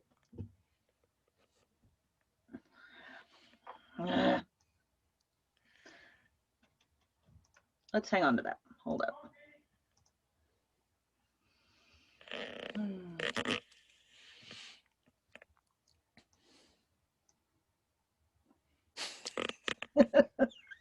When in doubt, move stuff around.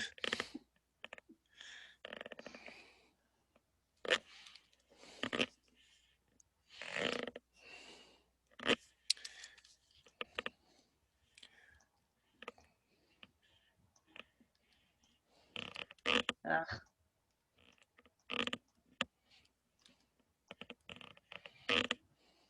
All right.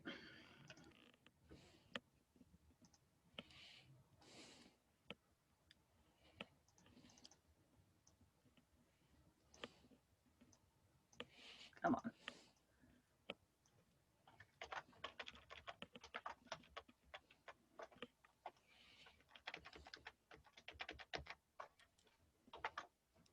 All right. Better?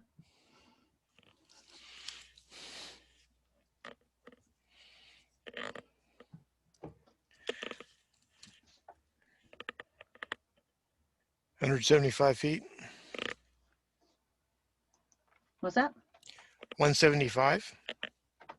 Okay. To the nearest tenth.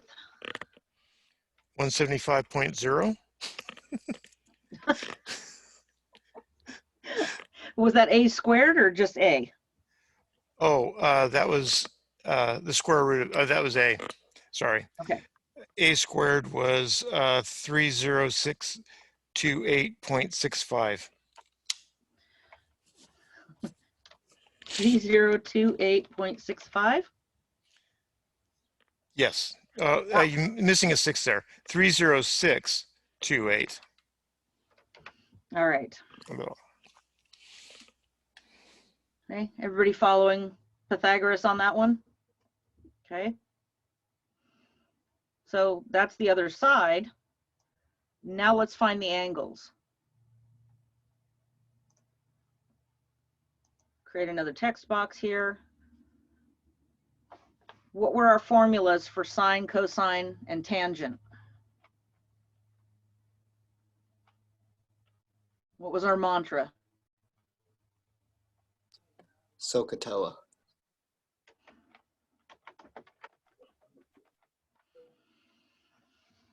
The same math teacher also talked to squirrels outside his window, so I don't know how much this mantra really is going to carry us along.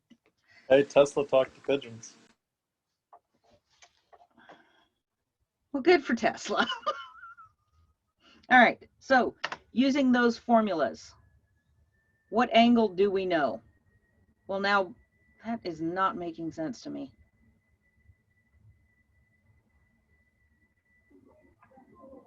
You can just change variable b to be c instead.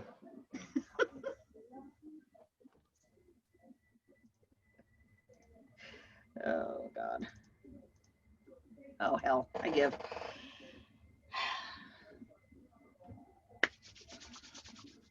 All right. Helps if you actually read the instructions as well. What do the instructions tell us to do? To use the law of cosines. Signs. Oh, sines. All right. Anybody remember what the law of sines was?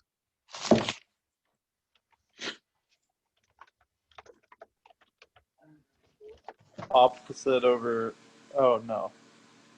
That's the formula, but the law of sines says that the sine of the angle proportionate to the opposite leg is equal for all angles and legs within a triangle. Sine A is to little a, as sine B is to little b, as sine C is to little c. Okay? So if we have angle B and length B, and we have length C, we can find the sine of C. We can find C, taking the inverse sine, right?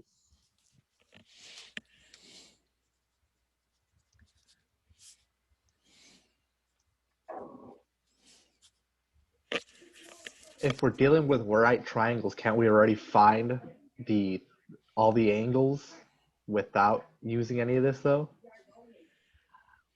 The catch is we're not necessarily dealing with right triangles. It doesn't say we are.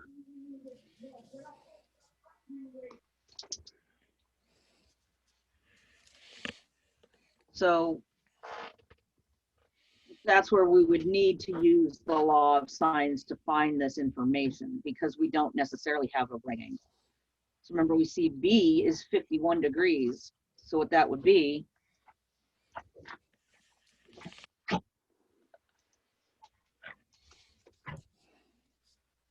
it's not letting me angle that.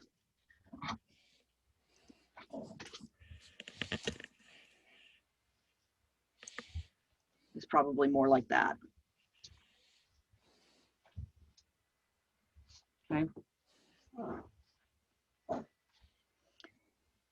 I'm about to get yelled at by a 12-pound terrier.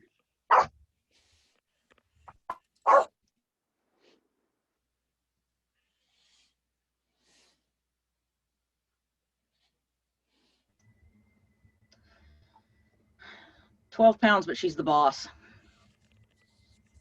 All right. So using the law of sines, what we would see here is the sine of an angle 51.85 is to the length of 795.1, as the sine of C is to the length of 775.6.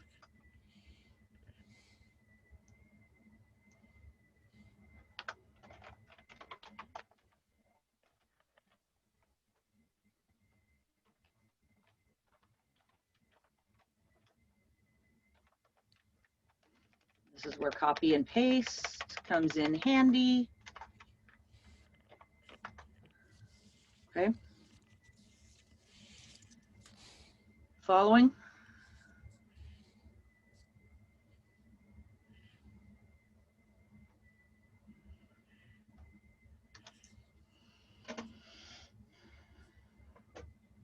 All right.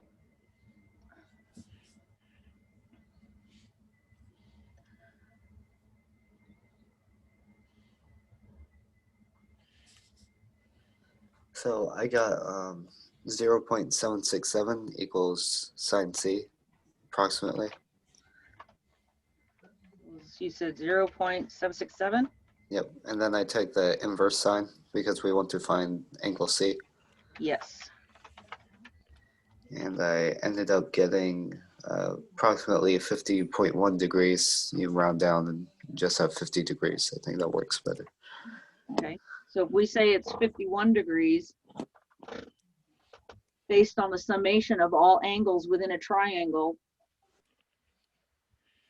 equals 180, we can find A, right? So what would A be? A would be 49.9 degrees. Okay.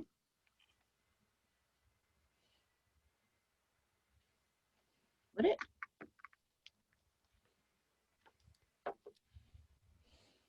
Sorry So about if I that. have, No, 39.9. Yeah.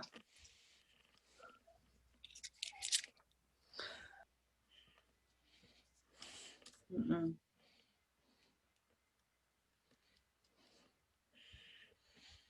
$78.05.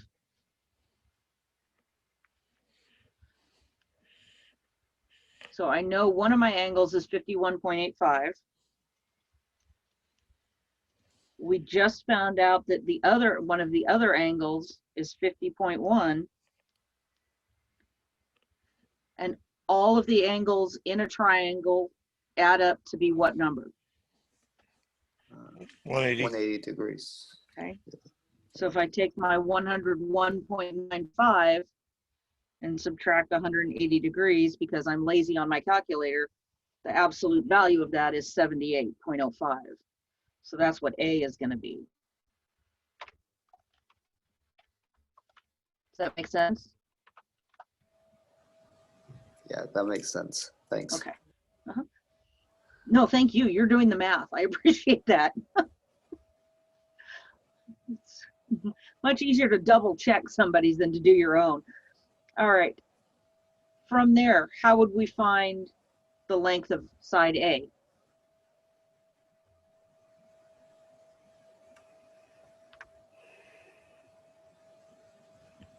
It'd be a ratio. Okay.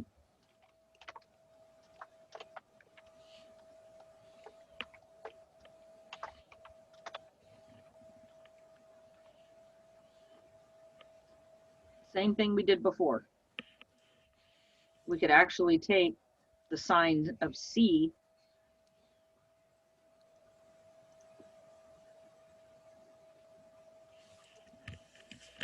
actually we take the sine of B. So I'm going to copy that.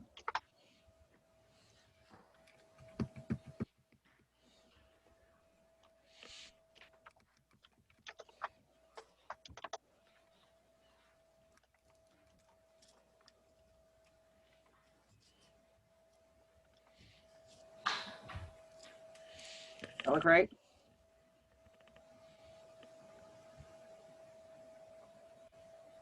So moving my little a, dividing by my sine of B to B, the sine of the angle 78.05 divided by the ratio of the sine of B to the length of side B will give us side A.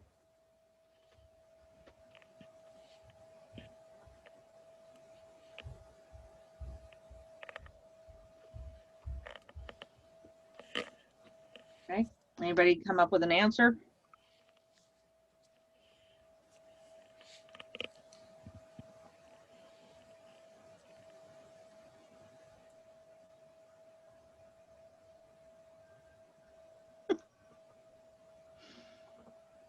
Gonna have to look at the spreadsheet.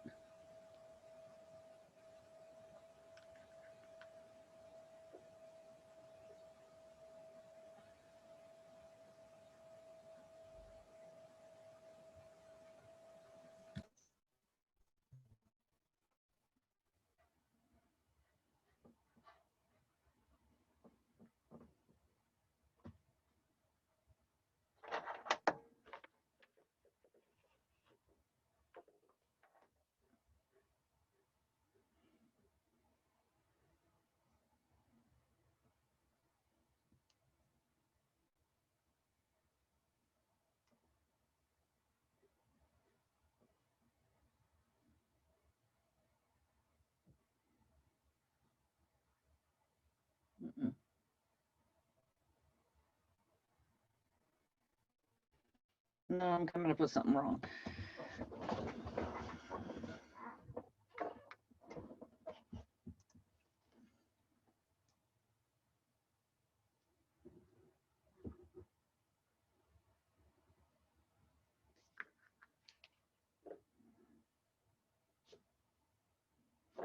All right.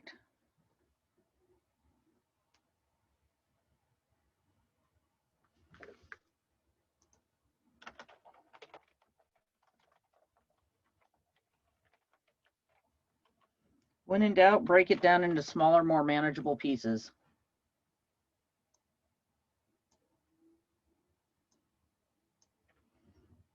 All right.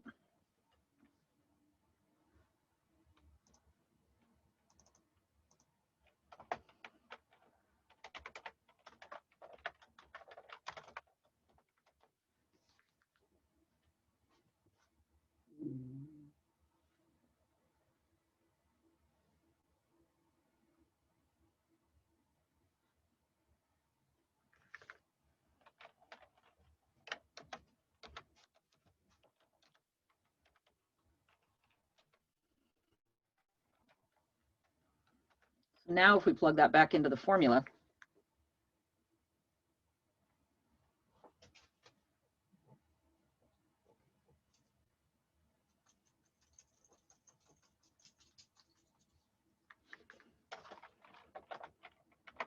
anybody get an answer?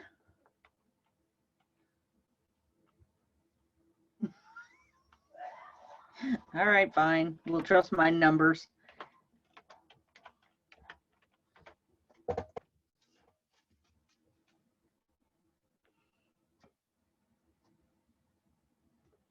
Okay.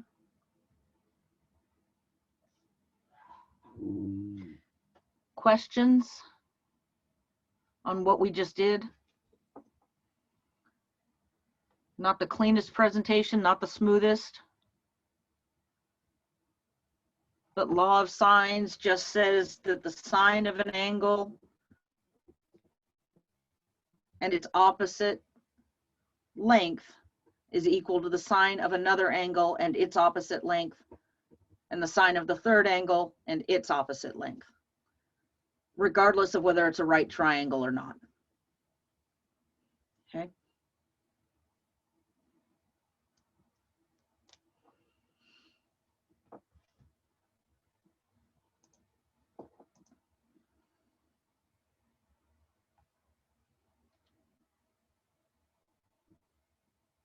Okay, sorry, I didn't see the, thank you, Brandon, for posting that formula.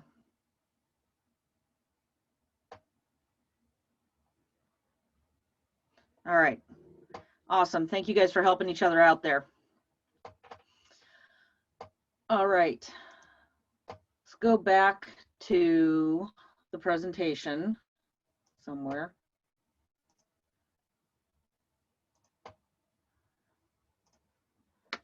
All right, conversions. So we already started with a little bit of that. So I posted 2 sites here. First one is let me Google that for you. And the second one is letmegooglethat.com. It's because they're all available on our phones, on our tablets, computers, internet. Versions are much easier than they used to be.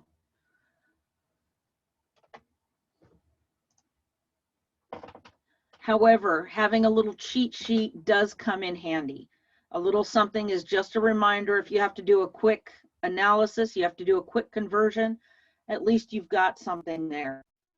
I spent years with something very similar to this on my whiteboard, on my bulletin board next to my desk. Just because of the conversion factors, until you figure it out, it's just helpful to have that information there. The hardest part is when you finally realize that the United States failed in its attempt to go to metric, and that there are only 3 countries in the world that still use what's called the imperial system, inches, feet, and none of them are superpowers except for the United States. So I think we kind of missed the boat on that. What we need to know are, I haven't seen anything converted to hectares from acres, but knowing plot sizes, knowing sizes of areas comes in handy. How many square feet in an acre? How many acres in a hectare?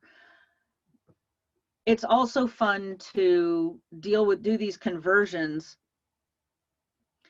so that if you come up with a speed, you can use fun units of measure. You can play around with it instead of miles per hour, kilometers per hour. How about furlongs per fortnight?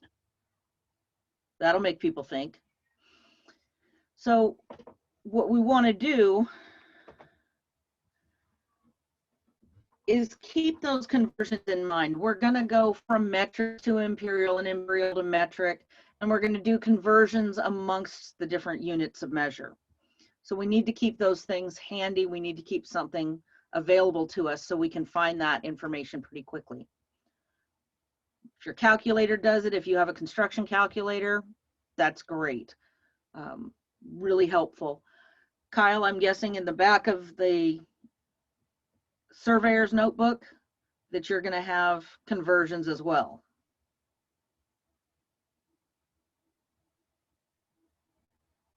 My artwork was so terrible, I think we lost Kyle. All right. What's good? Sorry.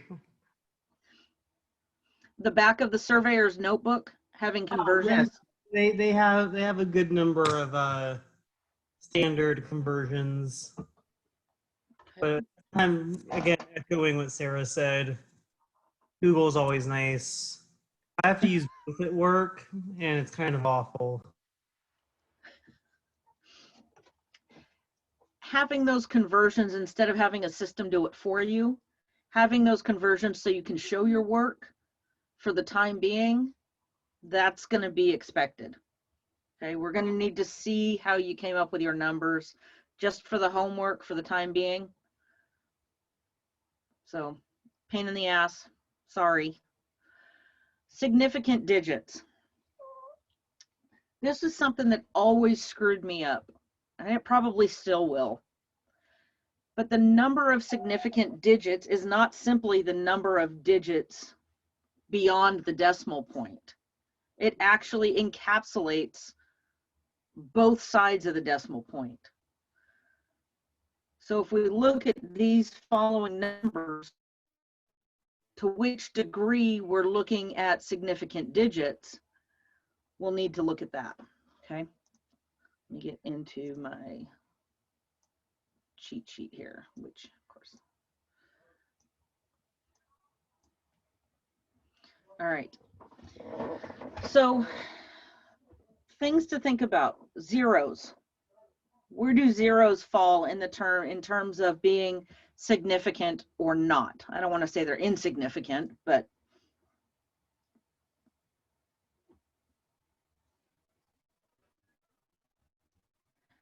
zeros to the right of the decimal place, let me do it this way, to the right, are significant if the number to the left is significant. Okay. So numbers to the right of a decimal place, zeros to the right of a decimal place are significant if the number to the left of the zero is significant. So here we would see our 7 is a significant digit. Anything that is not a 0 is considered significant. It's a measured value, right? Our 5-2. Anything to the left of a decimal point is significant if the numbers to the left of the 0 are significant and if there's a decimal point. So here we've got a decimal point after our 370. That means the 0 to the left is considered significant.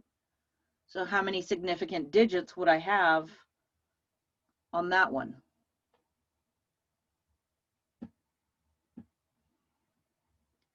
zeros to the left,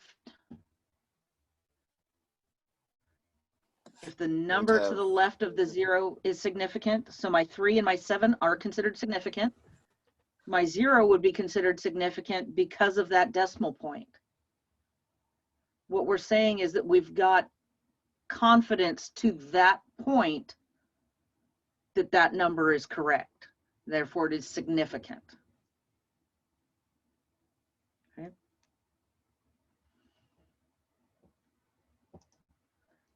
My 10.0.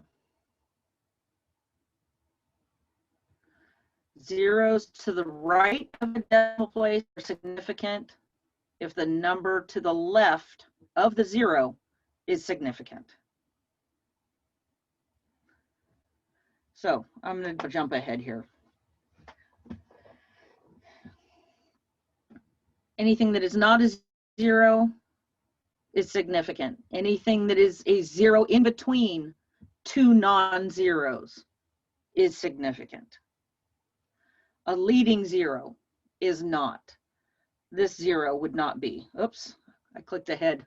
Guess what? There's our answers. So I have 3 significant digits on this first one. Because the zeros on this end, the number to the left is significant. Okay. My 52.052. That other 0 is not significant. 370, that's a 3 significant digit. Wait, which 0 is not significant in the 52? Either of them? Either of them. How come the one to the right of the decimal wouldn't be significant? Because the number to the left of it is not significant. Oh, gotcha. There's nothing of value to the left. I know, it throws me too. So again, this PowerPoint presentation will be available for reference. We'll get this posted to Canvas. Okay. But why would the 370 have 3 significant digits? Wouldn't it have 4? Or is it just because the 0 isn't there that? There's no 0 on the other side, but it stops at that decimal point. So you're only given those 3 digits, and we're saying we are accurate to that level, but Okay. nothing beyond that. Gotcha. So we have those 3 significant digits. Okay.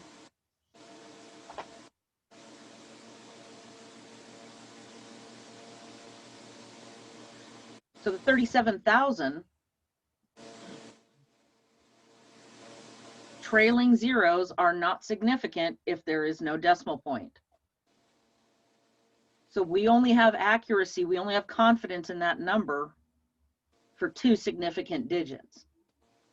I always thought it was the number of places after the decimal point, and it's not.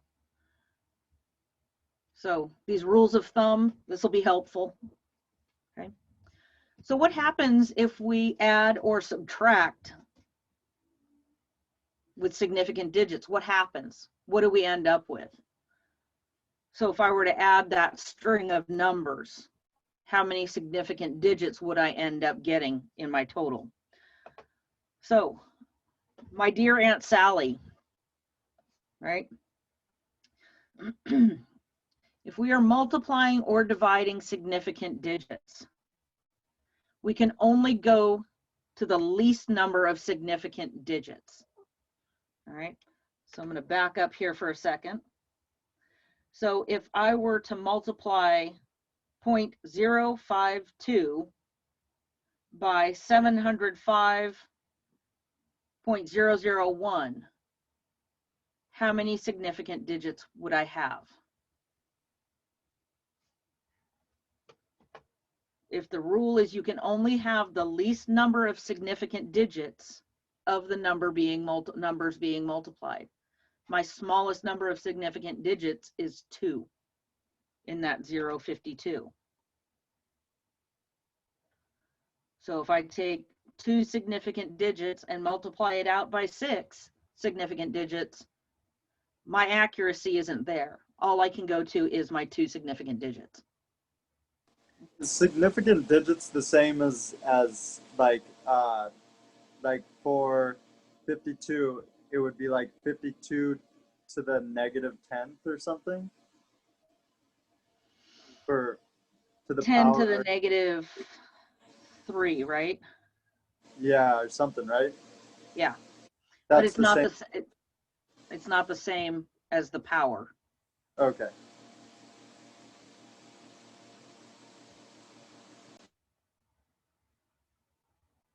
And Neo, what is the 3? Did I miss something? Oh, you were saying 3 significant digits? You talking to me? No, Neo? Am I missing?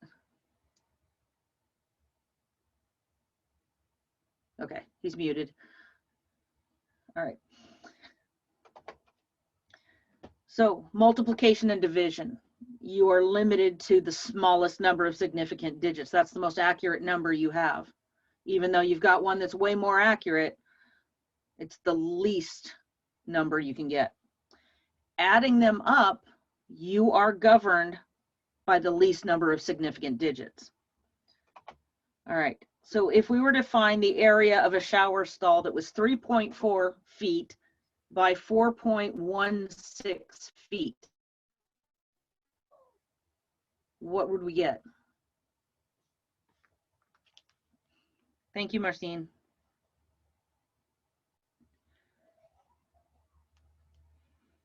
So the rule is we only have as many significant digits as the least number of significant digits in a string being multiplied.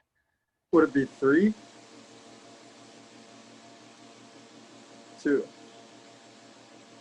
3.4 is only 2 significant digits. Okay. But for them being multiplied, if it was 3.4 times 4.16, that'd be like 18.2, right? So that would be 3 significant digits. No, what you get is 14.144 if you multiply those two together, right? Okay.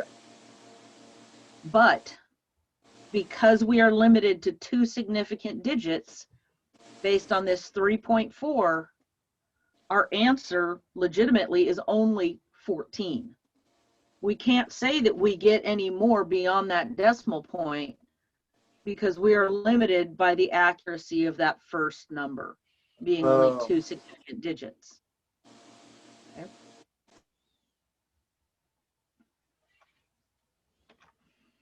All right. Adding and subtracting. It's the number of significant digits beyond the decimal point. And this is where it starts to get a little fuzzy, okay? It's the least number of significant digits beyond the decimal point. So it's the last full column if you have a string of numbers, if you have a stack. So if I add my miles together, 1.26 and 2.3, what would be my answer? 3.6. 3.5. 0.2 and 0.3, 0.5.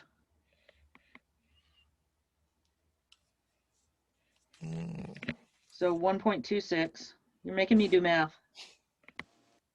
So there wouldn't be any rounding involved, and there wouldn't be, or you would just always round down with significant digits, or? No, you would stop.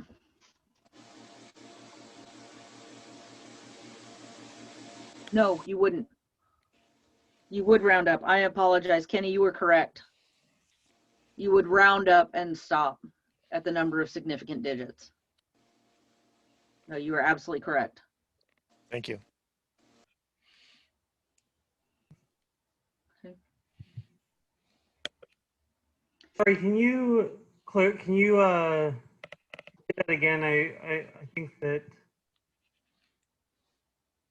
I perhaps missed that specific rule. So if you are going to, for example, 3 significant digits, and you have 251.06, to 3 significant digits gives us 251, because when we round it, that 0 drops off, right? Even though it would be, the 6 would round up to a 0.1, we'd still lose that because of the rounding rule. When we come further, if we go to 251.63, because of rounding, it becomes 252 to 3 significant digits. Okay, I see.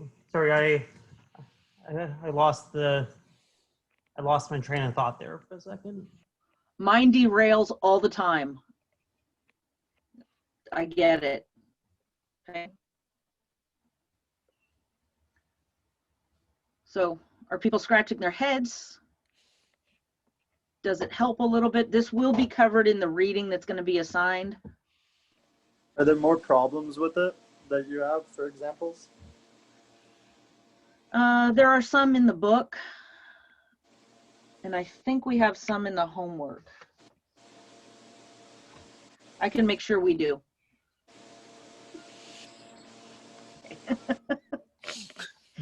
All right. So running shortish on time. Holy crap, yes, we are. Degrees, minutes, and seconds. Everybody remember this from way back when? Geometry, trigonometry. 360 degrees in a circle. Each degree can be broken down into 60 minutes. Each minute can be broken down into seconds. So it's just multiples of 60. So if we need to convert something to a value in degrees, and we're given degrees and minutes and seconds, how would we end up converting that? So it's kind of like when we're looking at the clock and we say how many hours and how many minutes, we can convert those minutes to a fraction of an hour. Same thing with angles, degrees, and seconds. Okay. All right. So this was supposed to be up front and it was titled agenda, but apparently I moved it and renamed it. And now it's at the end. So we went through introductions, got to know everybody a little bit better. Don't hesitate to reach out for help. Please, we're here, we want to help. I'm still finding my bearings, so if you have any questions because I screwed something up, please let me know, okay? Administration information.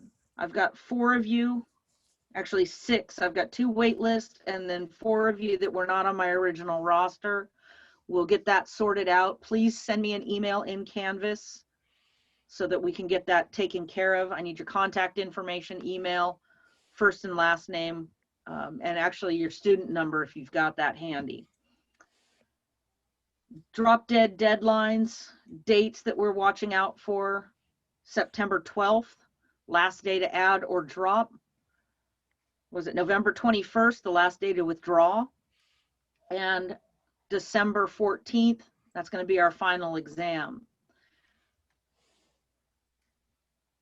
The difference between professional engineer, professional land surveyor, what the path takes. What does a land surveyor provide? They provide data. Engineer provides more calculations. We hit the geometry and trigonometry review pretty hard. That was a rough patch. So we will probably spend a little bit of time covering that before we take the quiz for the next session. This PowerPoint, the handouts, the documents that I shared via email, will all be posted to Canvas. Everybody will have access to it. We went over conversions pretty quickly because here, let me Google that for you. The number of significant digits that will be covered in the reading. Pay attention to it. We can Google it. I've got a cheat sheet. I will post that as well. Just some additional reminders on what the rules are, the rules of thumb, so to speak. Okay. Oh, and we have homework. So our next class is not until Monday, September 14th. That means that we do not meet again until after the deadline to add or drop the class. The homework assignment will be posted. Okay, I will get that up in 24 hours. It will be due on the 14th. We will have a quiz on trig and geometry. And the reading assignments. Where's my book? There's my book. Does everybody have the book? There is also one posted to Canvas. There's absolutely not one posted to Canvas. That would be immoral and illegal. There isn't, right? That's There right. totally isn't. All right, so it's the 5th edition. They've come out with a 6th edition. We're sticking with the 5th because it is cheaper, easier to find, and available. All right, chapters 1 and 24 describes the licensing of surveyors, and it describes surveying basics. It will also cover significant digits, accuracy versus precision. Does anybody have any questions?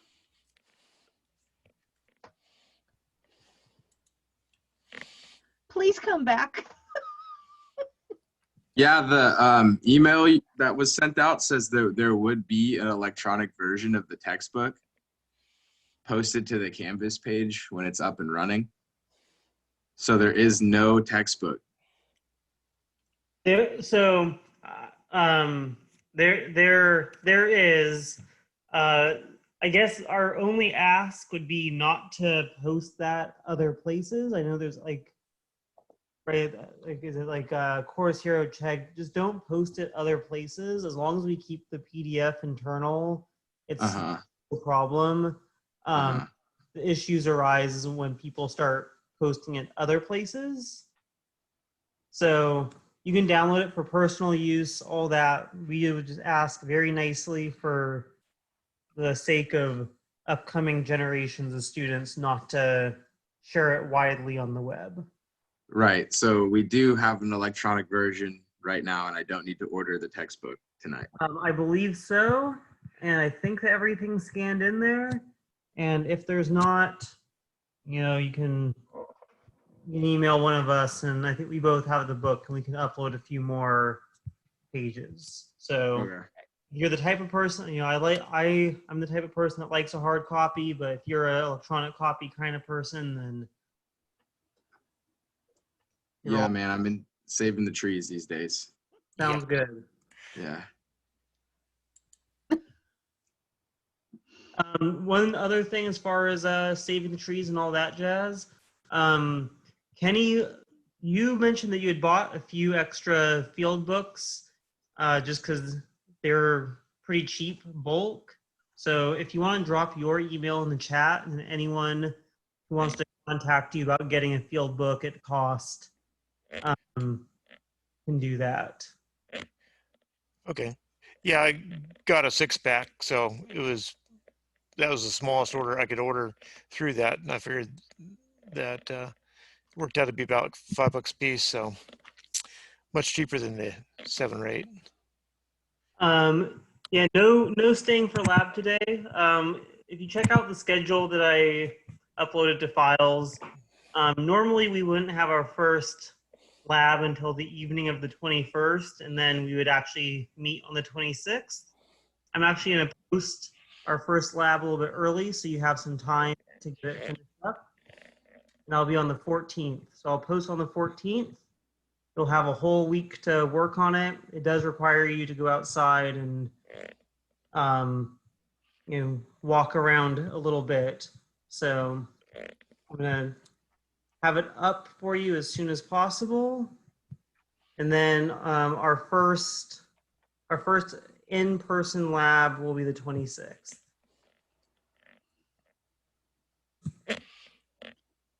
In person, synchronous via Zoom. Yep, in-person synchronous via Zoom, and all the labs will be, the lab posted will be the actual lab. I just need to flesh it out with the specific, activities and guidelines. Will the quiz be during class or will it be available before class? My intention is that it will be during class.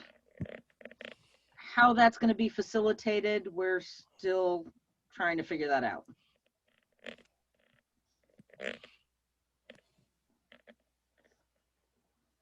So keep an eye on Canvas for updates on processes and procedures. I got 2 weeks to figure it out. What's your email? I will put that in the chat.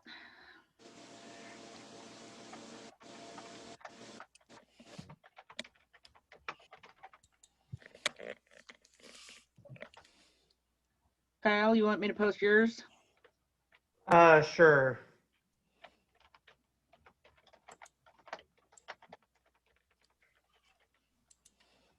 A.Y. So O'Hara? after, Yep. so after the first official lab is posted, we're gonna have 1 week to do it. Yeah, correct. Okay. And it'll all be self-contained within a Canvas module. It'll tell you when things are due. But in general, except for like the topo lab, which takes a little bit of extra time, labs will be, you will have to finish the pre-lab portion before the Saturday morning synchronous, and then you will have until the following Monday to finish up any calculations that we carry out. So, and yeah, since it's all self-contained within Canvas, it'll actually make all of the due dates very, very clear. Thanks.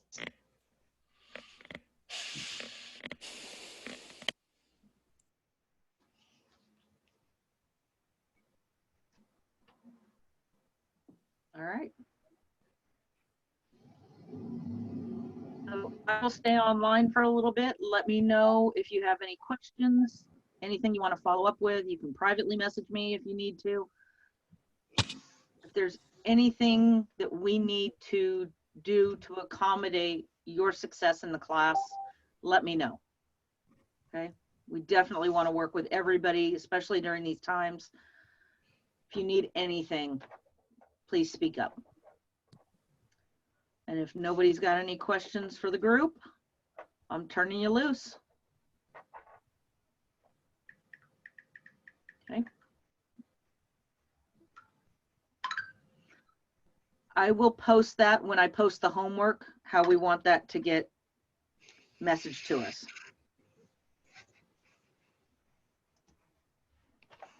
Okay.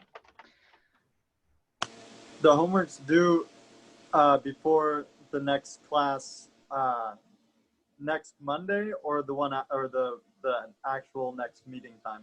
The actual next meeting time. Okay, cool. Yeah, I'm not, come on. I'm not gonna make you turn something in on Labor Day. Hey, you never know. I may not have my shit together here, but I'm not gonna do that to you.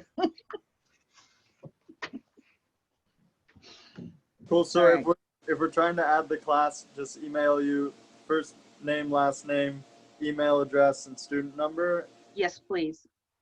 Cool. All right. Thanks so much. You're very welcome. You guys have a great evening.